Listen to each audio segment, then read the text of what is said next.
ਵਿਧਾਨ ਸਭਾ ਚੋਣਾਂ 2022 ਦਾ ਚੋਣ ਅਖਾੜਾ ਪੂਰੀ ਤਰ੍ਹਾਂ ਭਖ ਚੁੱਕਿਆ ਹੈ। ਵੱਖ-ਵੱਖ ਸਿਆਸੀ ਪਾਰਟੀਆਂ ਵੱਲੋਂ ਆਪਣੇ ਕੈਂਡੀਡੇਟ ਚੋਣ ਅਖਾੜੇ ਦੇ ਵਿੱਚ ਉਤਾਰੇ ਜਾ ਚੁੱਕੇ ਨੇ।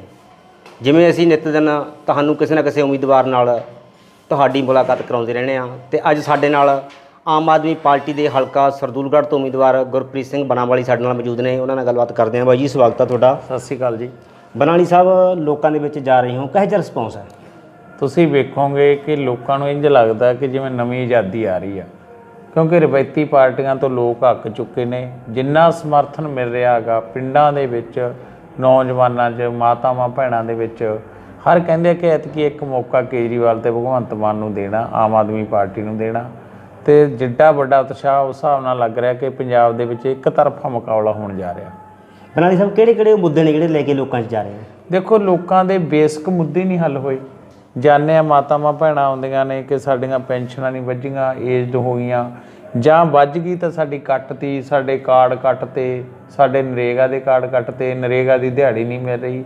ਮੈਂ ਗਰੀਬਾਂ ਦੀਆਂ ਸਮੱਸਿਆਵਾਂ ਹੱਲ ਕਰਦਾ ਨੇ, ਬਿਲਕੁਲ ਛੋਟੀਆਂ ਨੇ, ਅਤੇ ਰੋਂਦੇ ਨੇ ਸਿਰ ਦੀਆਂ ਜਿਹੜੀਆਂ ਉਹਨਾਂ ਦੇ ਛੱਤਾਂ ਨੇ, ਚੋਰੀਆਂ ਨੇ, ਪੈਸੇ ਆਏ ਨਹੀਂ, ਜਾਂ ਇੱਕ ਕਿਸ਼ਤ ਆ ਗਈ ਮੁੜ ਕੇ ਦਿੱਤੀ ਨਹੀਂ, ਫਲੱਸ਼ ਦੇ ਇੱਕ ਕਿਸ਼ਤ ਆ ਗਈ ਦਿੱਤੇ ਨਹੀਂ ਗਏ। ਜਾਣੀ ਕਿ ਮੁੱਢਲੀਆਂ ਲੋੜਾਂ ਔਰਤਾਂ ਰੋ ਰਹੀਆਂ, ਗਰੀਬ ਰੋ ਰਹੇ ਨੇ। ਅਤੇ ਮੇਨ ਜਿਹੜੀਆਂ ਸਮੱਸਿਆਵਾਂ ਨੇ ਸਾਡੇ ਹਲਕੇ ਦੀਆਂ, ਤੁਸੀਂ ਵੇਖੋਗੇ ਕਿ ਆਜ਼ਾਦੀ ਨੂੰ ਕਿੰਨੇ ਸਾਲ ਹੋ ਗਏ। ਇੱਥੇ ਪਾਵਰਫੁੱਲ ਦੋਨੇ ਆਗੂ ਰਹੇ ਨੇ, ਸਰਦਾਰ ਬਲਵਿੰਦਰ ਸਿੰਘ ਭੁੰਦੜ ਅਤੇ ਜੀਤਿੰਦਰ ਮੋਫਰ ਦਾ ਪਰਿਵਾਰ ਪਾਵਰਫੁੱਲ ਰਿਹਾ, ਸੱਤਾ ਦੇ ਨੇੜੇ ਰਿਹਾ, ਮੁੱਖ ਮੰਤਰੀ ਦੇ ਨੇੜੇ ਰਿਹਾ। ਪਰ ਸਾਡੇ ਇਲਾਕੇ ਦੇ ਵਿੱਚ ਕੋਈ ਵਧੀਆ ਸਿੱਖਿਆ ਸੰਸਥਾਵਾਂ ਨਹੀਂ ਆ, ਪੀਣ ਵਾਲੇ ਪਾਣੀ ਦੀ ਵਿਵਸਥਾ ਨਹੀਂ, ਨਹਿਰੀ ਪਾਣੀ ਜਿਹੜਾ ਟੇਲਾਂ 'ਤੇ ਪੈਂਦਾ ਗਾ, ਖਾਸ ਕਰਕੇ ਸਾਡਾ ਏਰੀਆ ਟੇਲਾਂ 'ਤੇ ਆਉਣ ਕਰਕੇ ਨਹਿਰੀ ਪਾਣੀ ਨਹੀਂ ਆ ਰਿਹਾ। ਚੰਗੇ ਕੋਈ ਹਸਪਤਾਲ ਨਹੀਂ ਗਏ, ਕੋਈ medical college, engineering college, ITI। ਇਹ ਸਾਰਾ ਇਸ ਤੋਂ ਵੱਡੀ ਸਮੱਸਿਆ ਸਾਡੇ ਏਰੀਏ ਦੀ ਆ, ਜਿਹੜੀ 20-25 ਪਿੰਡਾਂ ਨੂੰ ਅਫੈਕਟਡ ਕਰਦੀ ਹੈ, ਘੱਗਰ ਦੀ, ਜਿਹਦੇ ਵਿੱਚ ਕੈਮੀਕਲ ਦਾ ਪਾਣੀ ਆਉਂਦਾ ਗਾ।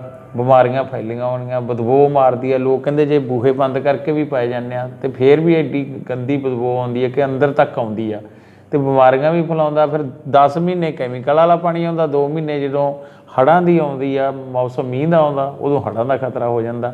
ਸੋ ਸਾਡੇ ਏਰੀਏ ਦੀਆਂ ਜਿਹੜੀਆਂ ਮੁੱਢਲੀਆਂ ਲੋੜਾਂ ਅੱਜ ਤੋਂ 30 ਸਾਲ ਪਹਿਲਾਂ ਪੂਰੀਆਂ ਹੋਣੀਆਂ ਚਾਹੀਦੀਆਂ ਸੀ, 40 ਸਾਲ ਹੋਣੀਆਂ ਚਾਹੀਦੀਆਂ, ਉਹੀ ਪਈਆਂ ਨੇ। ਸੋ ਇਹੀ ਮੁੱਦੇ ਅਸੀਂ ਕਹਿ ਕੇ ਆ ਰਹੇ ਹਾਂ ਕਿ ਜਿੱਡਾ ਪਾਵਰਫੁੱਲ ਬੰਦਿਆਂ ਦਾ ਹਲਕਾ ਰਿਹਾ, ਇੱਥੇ ਵਿਕਾਸ ਨਾਂ ਦੀ ਕੋਈ ਚੀਜ਼ ਨਹੀਂ ਹੋਈ। ਅਤੇ ਲੋਕ ਆਪ ਹੀ ਕਹਿ ਰਹੇ ਬਿਲਕੁਲ ਕਿ ਸਾਨੂੰ ਇਗਨੋਰ ਕੀਤਾ ਗਿਆ, ਸਾਨੂੰ ਸਗੋਂ ਦੀ ਹੋਰ ਪਛੜੇ ਅਸੀਂ ਹੁੰਦੇ ਗਏ ਹਾਂ ਸਹੂਲਤਾਂ ਪੱਖੋਂ। ਇਹੀ ਮੁੱਦੇ ਨੇ, ਅਤੇ ਲੋਕ ਇਹਨਾਂ ਨੂੰ ਗੱਲ ਨੂੰ ਸਮਝ ਚੁੱਕੇ ਆ ਕਿ ਇਹਨਾਂ ਨੇ ਕੁਛ ਨਹੀਂ ਦੇਣਾ। ਐਤਕੀ ਨਵੀਂ ਪਾਰਟੀ ਦੀ ਜਿਹੜਾ ਮੁੱਦਾ ਸਿੱਖਿਆ, ਸਿਹਤ, ਬੇਰੁਜ਼ਗਾਰੀ ਦੂਰ ਕਰਨਾ, ਨਸ਼ਿਆਂ ਦਾ ਖਾਤਮਾ, ਉਹਦੇ ਉੱਤੇ ਆ ਕੇ ਵੋਟ ਕਰ ਰਹੇ ਆ। ਬਣਾਲੀ ਸਾਹਿਬ, ਜੇ ਆਪਾਂ ਗੱਲ ਕਰੀਏ ਪਿਛਲੇ 5 ਸਾਲਾਂ ਤੋਂ ਕਾਂਗਰਸ ਦਾ ਰਾਜ ਸੀਗਾ, ਸਰਦੂਲਗੜ੍ਹ ਹਲਕੇ ਦਾ ਕਿੰਨਾ ਕੁ ਵਿਕਾਸ ਹੋਇਆ? ਵਿਕਾਸ ਮੈਂ ਕਹਿੰਦਾ ਇਕੱਲੇ 5 ਸਾਲਾਂ ਦਾ ਨਹੀਂ, ਮੈਂ ਤਾਂ ਕਹੀ ਜਾਂਦਾ ਵੀ ਤੁਸੀਂ ਇਕੱਲੇ 5 ਸਾਲ ਕੀ, ਤੁਸੀਂ ਪਿਛਲੇ ਵੀ ਵੇਖ ਲਓ। ਕੁਛ ਨਹੀਂ ਹੋਇਆ ਕਿ ਗਲੀਆਂ ਨਾਲੀਆਂ ਇੱਕ ਬਣਾ ਲੈਣੀ, ਇੱਕ ਪੱਟ ਦੇਣੀ, ਇੱਕ ਉੱਚੀ ਹੋ ਗਈ, ਇੱਕ ਨੀਵੀਂ ਹੋ ਗਈ। ਇਹ ਤਾਂ ਨਹੀਂ ਵਿਕਾਸ ਹੁੰਦਾ। ਵਿਕਾਸ ਹੁੰਦਾ ਕਿ ਬੇਸਿਕ ਜਿਹੜੀਆਂ ਲੋੜਾਂ ਨੇ ਲੋਕਾਂ ਨੂੰ, ਚੰਗੇ ਵਿਦਿਅਕ ਸੰਸਥਾਵਾਂ ਆਉਣੀਆਂ ਸਾਡੀਆਂ। ਤੁਸੀਂ ਵੇਖੋਗੇ ਸਰਦੂਲਗੜ੍ਹ ਹਲਕੇ ਦੇ ਵਿੱਚ ਲੜਕੀਆਂ ਦੇ ਵਾਸਤੇ, ਪੜ੍ਹਨ ਵਾਸਤੇ ਕੋਈ ਸਰਕਾਰੀ ਕਾਲਜ ਹੀ ਨਹੀਂ। 93 ਪਿੰਡ ਨੇ, 13 ਵਾਰਡ ਨੇ, 1,80,000 ਵੋਟਰ ਨੇ, ਅਤੇ ਕੀ ਗੱਲ ਵੀ ਲੜਕੀਆਂ ਪੜ੍ਹਨ ਵਾਸਤੇ ਜਾਂਦੀਆਂ ਸਰਸੇ ਜਾਂ ਫਤਿਆਬਾਦ, ਇੱਧਰੋਂ ਬਠਿੰਡਾ ਜਾਂ ਪਟਿਆਲਾ।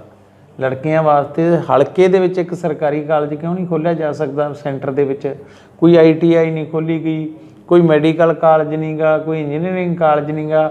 ਜਾਣੀ ਕਿ ਬੱਚੇ ਜਿੱਥੇ ਪੜ੍ਹਦੇ ਨੇਗੇ ਸਰਕਾਰੀ ਸਕੂਲਾਂ ਦੇ ਵਿੱਚ, ਬਾਰਡਰ ਏਰੀਆ ਹੋਣ ਕਰਕੇ ਟੀਚਰ ਹੈ ਨਹੀਂ ਗੇ, ਖਾਲੀ ਪਈਆਂ ਨੇ ਪੋਸਟਾਂ। ਜੇ ਟੀਚਰ ਹੈਗੇ ਉਹਨਾਂ ਦੀਆਂ ਡਿਊਟੀਆਂ BLO 'ਤੇ ਲਾਈ ਬੈਠੇ ਨੇ। ਟੀਚਰ ਦਾ ਕੰਮ ਥੋੜ੍ਹੀ ਹੁੰਦਾ BLO 'ਤੇ, ਕਿਉਂਕਿ ਉਹਨੇ ਪੜ੍ਹਾਉਣਾ ਗਾ। ਸੋ ਇਹ ਸਾਰੀਆਂ ਗੱਲਾਂ ਨੂੰ ਅਸੀਂ ਲੈ ਕੇ ਜਾ ਰਹੇ ਹਾਂ। ਜਿਹੜੀਆਂ ਮੁੱਢਲੀਆਂ ਲੋੜਾਂ ਹੀ ਨਹੀਂ ਪੂਰੀਆਂ ਹੋਈਆਂ।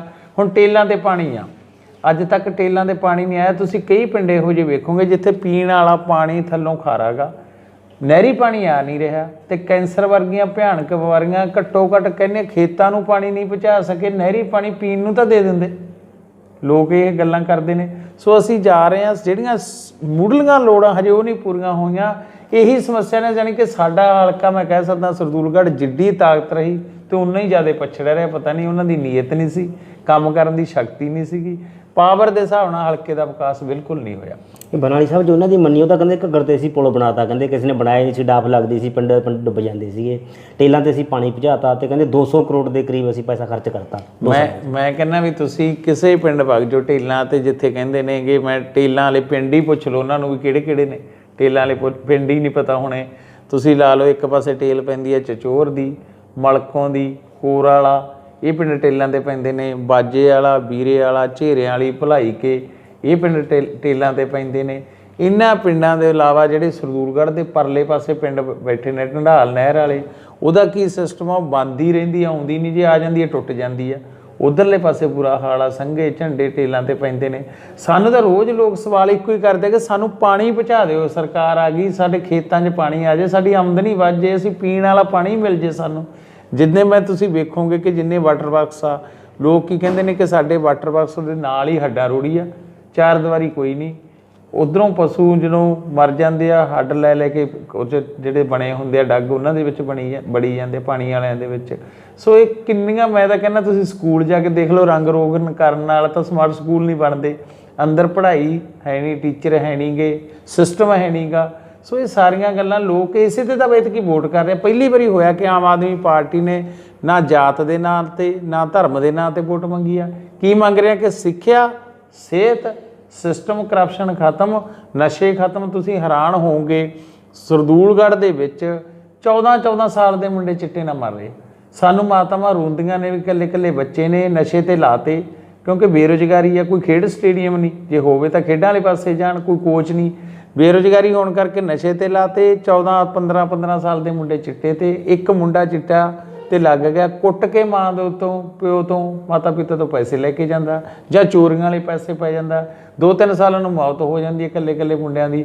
ਸਾਡੇ ਕੋਲੇ ਮਾਤਾਵਾਂ ਭੈਣਾਂ ਇਹ ਕਹਿੰਦੀਆਂ ਨੇ ਆ ਕੇ ਕਿ ਕੁਛ ਨਾ ਦਿਓ, ਸਾਨੂੰ ਨਸ਼ੇ ਤੋਂ ਹੀ ਬਚਾ ਦਿਓ ਸਾਡੀ ਆਉਣ ਵਾਲੀ ਪੀੜ੍ਹੀ। ਆਹ ਤਾਂ ਹਾਲਾਤ ਨੇ ਸਾਰੇ। ਅਤੇ ਇਸੇ ਕਰਕੇ ਤਾਂ ਲੋਕ ਜਾਗਰਤ ਹੋਏ ਨੇ ਕਿ ਐਤਕੀ ਆਸ ਦੀ ਕਿਰਨ ਜਗੀ ਆ।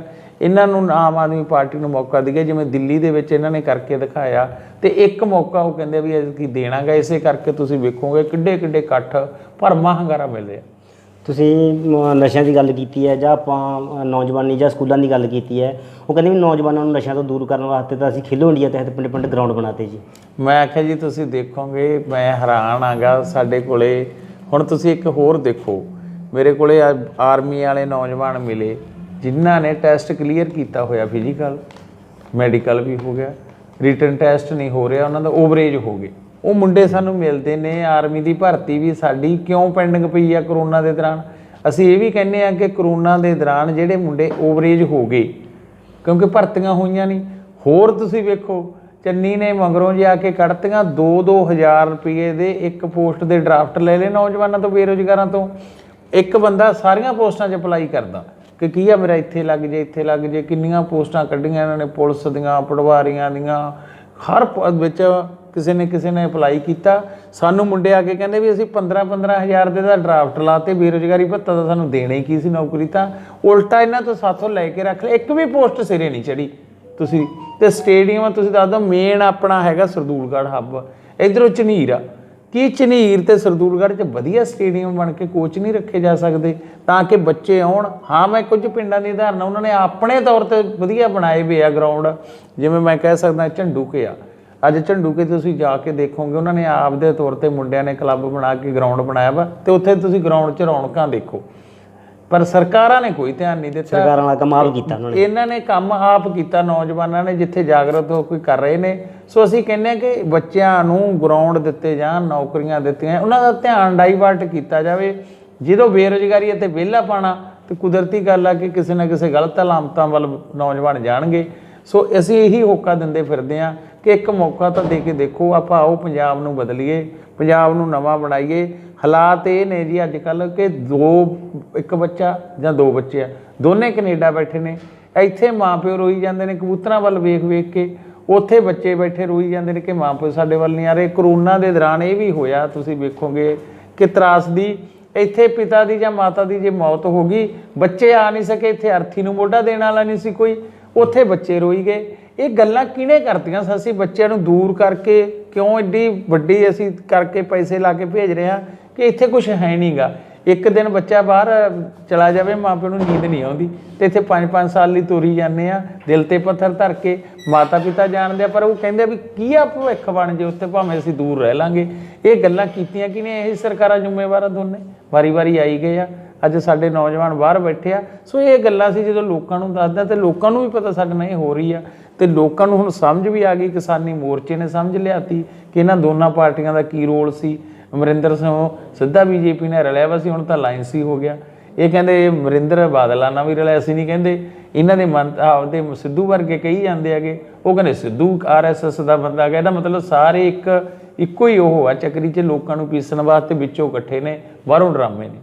ਤੁਸੀਂ ਕਿਸਾਨਾਂ ਦੀ ਗੱਲ ਕੀਤੀ ਹੈ, 22 ਕਿਸਾਨ ਜਥੇਬੰਦੀਆਂ ਵੱਲੋਂ ਵੀ ਸੰਯੁਕਤ ਸਮਾਜ ਮੋਰਚੇ ਦਾ ਗਠਨ ਕਰਕੇ ਆਪਦੇ ਕੈਂਡੀਡੇਟ ਖੜੇ ਕੀਤੇ ਗਏ ਆ, ਕਿ ਤੁਹਾਨੂੰ ਫਾਇਦਾ ਹੋ ਕਿ ਨੁਕਸਾਨ ਹੋਊਗਾ? ਨਹੀਂ, ਦੇਖੋ ਚੋਣ ਲੜਨਾ ਹਰ ਇੱਕ ਦਾ ਅਧਿਕਾਰ ਆ, ਪਰ ਮੈਂ ਕਹਿ ਸਕਦਾ ਕਿ ਇਹ ਜਿਹੜਾ ਚੋਣਾਂ ਲੜੀਆਂ ਜਾ ਰਹੀਆਂ ਸੰਯੁਕਤ ਸਮਾਜ ਮੋਰਚਾ ਬਣਾ ਕੇ, ਉਹਦੇ ਵਿੱਚ ਜਿਹੜੀਆਂ ਮੇਨ ਜਥੇਬੰਦੀਆਂ ਨੇ, ਜਿਵੇਂ ਭਾਰਤੀ ਕਿਸਾਨ ਯੂਨੀਅਨ ਏਕਤਾ ਅਗਰਾਹਾਂ, ਭਾਰਤੀ ਕਿਸਾਨ ਯੂਨੀਅਨ ਡਕੌਂਦਾ, ਜਿਹੜੀਆਂ ਮੇਨ ਜਥੀਆਂ ਜਿਨ੍ਹਾਂ ਦਾ ਮਾਲਵੇ ਦੇ ਵਿੱਚ ਆਧਾਰ ਆ, ਲੋਕਾਂ ਦੇ ਵਿੱਚ ਪਿੰਡ ਦੇ ਵਿੱਚ ਕਮੇਟੀਆਂ ਨੇ, ਉਹ ਇਹਨਾਂ ਚੋਣਾਂ ਤੋਂ ਦੂਰ ਨੇ। ਤੇ ਜਿਹੜੀਆਂ ਜਥੇਬੰਦੀਆਂ ਚੋਣ ਲੜ ਰਹੀਆਂ ਨੇ, ਉਹਨਾਂ ਦੇ ਵੀ ਦੇਖੋ ਕਿੰਤੂ ਪਰੰਤੂ ਹੋ ਰਿਹਾ ਕਿ ਕੈਂਡੀਡੇਟ ਜਿਹੜੇ ਆ ਪਾਰਸ਼ੈਲਿਟੀ ਕੀਤੀ ਗਈ ਆ, ਚੰਗੇ ਨਹੀਂ ਚੁਣੇ ਗਏ। ਮੈਂ ਕਹਿੰਦਾ ਕਿ ਉਹਨਾਂ ਦਾ ਅਧਿਕਾਰ ਆ ਲੜਨਾ, ਪਰ ਸਾਨੂੰ ਕੋਈ ਚੋਣ ਲੜਦਾ ਗਾ ਆਮ ਆਦਮੀ ਪਾਰਟੀ ਨੂੰ ਇਹਦੇ ਨਾਲ ਕੋਈ ਫਰਕ ਨਹੀਂ ਪੈਣ ਵਾਲਾ, ਕਿਉਂਕਿ ਲੋਕ ਇੱਕ ਪਾਲਿਸੀ ਦੇ ਨਾਲ ਆ, ਸਿਧਾਂਤ ਦੇ ਨਾਲ ਆ। ਤੇ ਜੋ ਦਿੱਲੀ 'ਚ ਕਰਕੇ ਦਿਖਾਇਆ, ਤੁਸੀਂ ਦੇਖੋਗੇ ਹੁਣ ਚੰਡੀਗੜ੍ਹ ਇਲੈਕਸ਼ਨ ਹੋਈ ਆ, ਪੜ੍ਹੇ ਲਿਖੇ ਪਹਿਲੀ ਵਾਰੀ ਪਾਰਟੀ ਨੇ ਚੋਣ ਲੜੀ ਆ ਤੇ 14 ਆਪਣੇ ਉੱਥੇ ਉਮੀਦਵਾਰ ਜਿੱਤ ਗਏ। ਦਾ ਮਤਲਬ ਲੋਕਾਂ ਦਾ ਵਿਸ਼ਵਾਸ ਕੇਜਰੀਵਾਲ ਸਾਹਿਬ ਆਮ ਆਦਮੀ ਪਾਰਟੀ ਤੇ ਪਾਲਿਸੀ ਦੇ ਵਿੱਚ ਆ। ਤੇ ਹੁਣ ਤਾਂ ਜਿੱਦਾਂ ਦਾ ਭਗਵੰਤ ਮਾਨ ਨੂੰ CM ਐਲਾਨ ਕੀਤਾ, ਲੋਕਾਂ ਨੇ ਉਹਨਾਂ ਦਾ ਦੇਖਿਆ ਕਿ ਇੱਕ MP ਹੋਣ ਦੇ ਨਾਤੇ ਕਾਰਗੁਜ਼ਾਰੀ, ਚਾਹੇ ਲੋਕ ਸਭਾ 'ਚ ਸੀ, ਚਾਹੇ ਫੰਡ ਵੰਡਣ ਦੇ ਵਿੱਚ ਸੀ, ਚਾਹੇ ਲੋਕਾਂ ਦੀ ਆਵਾਜ਼ ਉਠਾਉਣ ਦੇ ਵਿੱਚ ਸੀ, ਲੋਕਾਂ ਦੇ ਵਿਚਰਨ ਦੇ ਵਿੱਚ ਸੀ। ਤੇ ਲੋਕਾਂ ਨੂੰ ਲੱਗਦਾ ਕਿ ਸਾਡਾ CM ਸਾਡੇ ਵਰਗਾ ਹੋਊਗਾ। ਜਿਸ ਤਰ੍ਹਾਂ ਮੈਂਬਰ ਪਾਰਲੀਮੈਂਟ ਬਣ ਕੇ ਉਹਨਾਂ ਨੇ ਲੋਕਾਂ ਦੀਆਂ ਸਮੱਸਿਆਵਾਂ ਹੱਲ ਕਰੀਆਂ, ਪੰਜਾਬ ਦਾ CM ਬਣ ਕੇ ਸਾਡੇ ਵਿੱਚ ਆ ਕੇ, ਸਾਡੇ ਵਿੱਚ ਬੈਠ ਕੇ ਜਿਹੜੀ ਦੂਰੀ ਬਣਾਈ ਵੀ ਹੈ ਲੀਡਰਾਂ ਦੀ ਤੇ ਵਰਕਰਾਂ ਦੀ ਲਾ ਲਓ, ਜਾਂ ਲੀਡਰਾਂ ਦੀ ਤੇ ਆਮ ਜਨਤਾ ਦੀ, ਉਹਨੂੰ ਦੂਰ ਕਰਨਗੇ। ਇਹ ਲੋਕ ਵਿਸ਼ਵਾਸ ਕਰ ਰਹੇ ਆ। ਹੁਣ ਉਹ ਨਹੀਂ ਕੰਮ ਚੱਲਣਾ, ਸਾਹਿਬ ਆ ਗਿਆ, ਲੀਡਰ ਆ ਗਿਆ, ਹੁਣ ਤਾਂ ਲੋਕਾਂ ਦੇ ਵਿੱਚ ਜਾਣਾ ਪਊਗਾ ਤੇ ਲੋਕਾਂ ਦੀ ਗੱਲ ਸਮਝਣ ਵਾਲੇ, ਲੋਕਾਂ ਦੇ ਵਿੱਚ ਵਿਚਰਨ ਵਾਲੇ ਉਮੀਦਵਾਰ ਤੁਸੀਂ ਵੇਖੋਗੇ ਉਹੀ ਜਿੱਤਣਗੇ। ਜਿਨ੍ਹਾਂ ਨੇ ਦੂਰੀਆਂ ਬਣਾ ਕੇ ਰੱਖੀਆਂ ਉਹਨਾਂ ਨੂੰ ਲੋਕ ਹੁਣ ਦੂਰ ਕਰਨਗੇ। ਤੁਸੀਂ ਚੰਡੀਗੜ੍ਹ ਦੀ ਗੱਲ ਕੀਤੀ ਹੈ, ਕਾਂਗਰਸੀ ਦਾ ਚੰਡੀਗੜ੍ਹ ਦਾ ਹਵਾਲਾ ਲੈ ਕੇ ਕਹਿੰਦੇ ਵੀ ਆਪ ਤਾਂ ਇਹੋ ਜਿਹੀ ਪਾਰਟੀ ਜਿੱਤ ਕੇ ਵੀ ਹਾਰ ਜਾਂਦੀ ਹੈ। ਦੇਖੋ ਹੁਣ ਜਿੱਤ ਕੇ ਕੋਈ ਨਹੀਂ ਹਰੇ, ਜੇ ਧੱਕਾ ਹੋ ਜਾਊਗਾ, ਸਾਡਾ ਤਾਂ ਕੋਈ ਭੱਜਿਆ ਨਹੀਂ, ਕਾਂਗਰਸ ਦੇ ਭੱਜੇ ਆ। ਜੇ ਤਾਂ ਸਾਡਾ ਕੋਈ ਉਮੀਦਵਾਰ ਜਿੱਤ ਕੇ ਭੱਜ ਕੇ BJP 'ਚ ਰਲਿਆ ਹੋਵੇ ਤਾਂ ਨਾ, ਕਾਂਗਰਸ ਦੇ ਭੱਜਿਆ। ਦੇਖੋ ਸੈਂਟਰ ਦੀ ਸਰਕਾਰ ਆ, ਸੈਂਟਰ ਨੇ ਧੱਕਾ ਕੀਤਾ, ਬਣਾ ਲਿਆ, ਪਰ ਲੋਕ ਫਤਵਾ ਤਾਂ ਸਾਡੇ ਨਾਲ ਆ ਨਾ, ਲੋਕਾਂ ਦਾ ਦਿਲ ਤਾਂ ਸਾਡੇ ਨਾਲ ਹੈਗਾ। ਸੋ ਇੱਕ ਕਹਿਣ ਨੂੰ ਕੁਛ ਕਹੀ ਜਾਣ। ਹੁਣ ਮੈਂ ਤੁਹਾਨੂੰ ਦੱਸਦਾ, ਹਾਲਾਤ ਇੱਥੋਂ ਤੱਕ ਵੀ ਬਣ ਸਕਦਾ। ਸਾਨੂੰ ਤਾਂ ਐਂ ਲੱਗਦਾ ਜਿੱਥੇ ਇਹ ਅਸੀਂ ਚੋਣਾਂ ਲੜ ਰਹੇ ਹਾਂ ਕਿ ਆਪਸ 'ਚ ਇੱਕ ਮਿੱਕ ਨਾ ਹੋ ਜਾਣ, ਕਿਉਂਕਿ ਮੈਂ ਜਿਨ੍ਹਾਂ ਨੂੰ ਜੁਆਇਨ ਕਰਾਉਣਾ ਪਾਰਟੀ ਦੇ ਵਿੱਚ, ਉਹ ਆਪ ਦੱਸਦੇ ਆ ਕਿ ਸਾਡੇ ਕੋਲੇ ਆਏ ਪਾਰਟੀ ਦੇ ਵਰਕਰ ਪਹਿਲਾਂ ਮਨਾਉਂਦੇ ਆ ਵੀ ਤੁਸੀਂ ਪਾਰਟੀ ਨਾ ਛੱਡੋ। ਜੇ ਕਹਿੰਦੇ ਕਿੱਧਰ ਜਾ ਰਹੇ ਹੋ, ਕਿ ਵੀ ਅਸੀਂ ਤਾਂ ਆਮ ਆਦਮੀ ਪਾਰਟੀ, ਉਹ ਕਹਿੰਦੇ ਆਮ ਆਦਮੀ ਨਾਲੋਂ ਤਾਂ ਕਾਂਗਰਸ 'ਚ ਚਲੇ ਜਾਓ। ਜੇ ਅਕਾਲੀ ਦਲ ਵਾਲਾ ਛੱਡ ਕੇ ਜਾਂਦਾ, ਜੇ ਕਾਂਗਰਸ ਵਾਲਾ ਛੱਡ ਕੇ ਜਾਂਦਾ ਇਦੋਂ ਦਾ, ਉਹ ਕਹਿੰਦੇ ਅਕਾਲੀ ਦਲ ਹੀ ਜੁਆਇਨ ਕਰ ਲਓ, ਪਰ ਆਮ ਆਦਮੀ ਪਾਰਟੀ 'ਚ ਨਾ ਜਾਓ। ਕਿਉਂ? ਜੇ ਤੀਜੀ ਪਾਰਟੀ ਆ ਗਈ, ਇਹਨਾਂ ਨੇ ਤੀਜੀ ਅੱਖ ਖੋਲ੍ਹ ਦੇਣੀ ਆ, ਤੇ ਜੇ ਤੀਜੀ ਪਾਰਟੀ ਨੂੰ ਮੌਕਾ ਮਿਲਦਾ ਤਾਂ ਇਹਨਾਂ ਦੇ ਪੈਰ ਨਹੀਂ ਲੱਗਣੇ। ਉਹ ਕਹਿੰਦੇ ਵੀ ਇਹਨਾਂ ਨੂੰ ਕਿਸੇ ਨਾ ਤਰ੍ਹਾਂ ਸੱਤਾ ਤੋਂ ਦੂਰ ਰੱਖਿਆ ਜਾਵੇ, ਆਪਣੀ ਵਾਰੀ ਤਾਂ ਫੇਰ ਵੀ ਆ ਜੂ। ਪਰ ਜੇ ਇਹ ਜਿੱਤ ਗਏ, ਆਮ ਆਦਮੀ ਪਾਰਟੀ ਦੇ ਉਮੀਦਵਾਰ, ਆਮ ਆਦਮੀ ਪਾਰਟੀ ਦੀ ਸਰਕਾਰ, ਇਹਨਾਂ ਨੇ ਫਿਰ ਜਿਹੜੀਆਂ ਬਾਰੀਆਂ ਬੰਨੀਆਂ ਹੋਈਆਂ ਉਹ ਆਉਣ ਨਹੀਂ ਦੇਣੀਆਂ। ਜਿਵੇਂ ਦਿੱਲੀ ਦੇ ਵਿੱਚ ਵੇਖੋਗੇ ਤੇ ਲਗਾਤਾਰ ਤੀਜੀ ਵਾਰੀ ਸਰਕਾਰ ਰਿਪੀਟ ਹੋਈ ਆ, ਤੇ ਇਹ ਕਹਿ ਕੇ ਵੋਟਾਂ ਮੰਗੀਆਂ, ਜੇ ਕੰਮ ਕੀਤੇ ਤਾਂ ਵੋਟ ਪਾ ਦਿਓ, ਨਹੀਂ ਨਾ ਪਾਇਓ।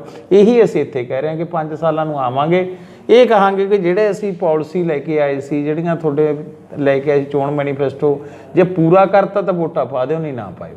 ਜਿਵੇਂ ਤੁਸੀਂ ਗੱਲ ਕੀਤੀ ਹੈ ਵੀ ਇੱਕ ਮਿੱਕ ਹੋ ਜਾਣਗੇ, ਪਿਛਲੀ ਵਾਰ ਤਾਂ ਕਾਂਗਰਸੀ ਜਿਹੜੇ ਲੀਡਰ ਸੀ ਉਹ ਵੀ ਸ਼ਰੇਆਮ ਕਹਿਣ ਲੱਗੇ ਸੀ ਵੀ ਫਿਕਸਿੰਗ ਮੈਚ ਜਿਹੜਾ ਖੇਡੀ ਜਾਂਦੇ ਨੇ, ਇਹ ਵੀ ਹੋ ਸਕਦਾ। ਫਿਕਸਿੰਗ ਮੈਚ ਤਾਂ ਤੁਸੀਂ ਐਂ ਦੇਖੋ ਨਾ, ਵੱਡੇ ਵੱਡੇ ਲੀਡਰਾਂ ਨੇ ਆਪਦੇ ਮੁੰਡੇ ਜਿਤਾ ਲਏ। ਤੁਸੀਂ ਵੇਖੋ, ਸਾਰਾ ਅਕਾਲੀ ਦਲ ਹਾਰ ਗਿਆ, ਮੁੰਡੇ ਕਿਵੇਂ ਜਿੱਤ ਗਏ। ਇਹਦਾ ਮਤਲਬ ਸੀਗਾ ਕਿ ਆਹ ਹਰਾ ਦਿਓ, ਜਿਹੜੇ ਛੋਟੇ ਵਰਕਰ ਸੀਗੇ ਅਕਾਲੀ ਦਲ ਦੇ ਜਿਹੜੇ ਲੜ ਰਹੇ ਸੀ, ਉਹ ਮਾਰਤੇ। ਆਪਦੀ ਇੱਕ ਥਾਂ ਤੋਂ ਸਪੋਰਟ ਲੈ ਲਈ, 2 ਥਾਂ ਤੋਂ ਦੇਤੀ। ਉਹ ਫਿਕਸ ਮੈਚ ਸੀਗਾ। ਉਸੇ ਕਰਕੇ ਦੇਖੋ, ਅਸੀਂ ਨਹੀਂ ਕਹਿੰਦੇ ਕਿ ਕੈਪਟਨਾਂ ਦਾ ਪਰਚਾ ਦਰਜ ਹੋਇਆ ਵਿਕਰਮ ਮਜੀਠੀਏ ਤੇ, ਇਹਨਾਂ ਨੂੰ ਮਜਬੂਰੀ ਬਸ ਕਰਨਾ ਪੈ ਗਿਆ।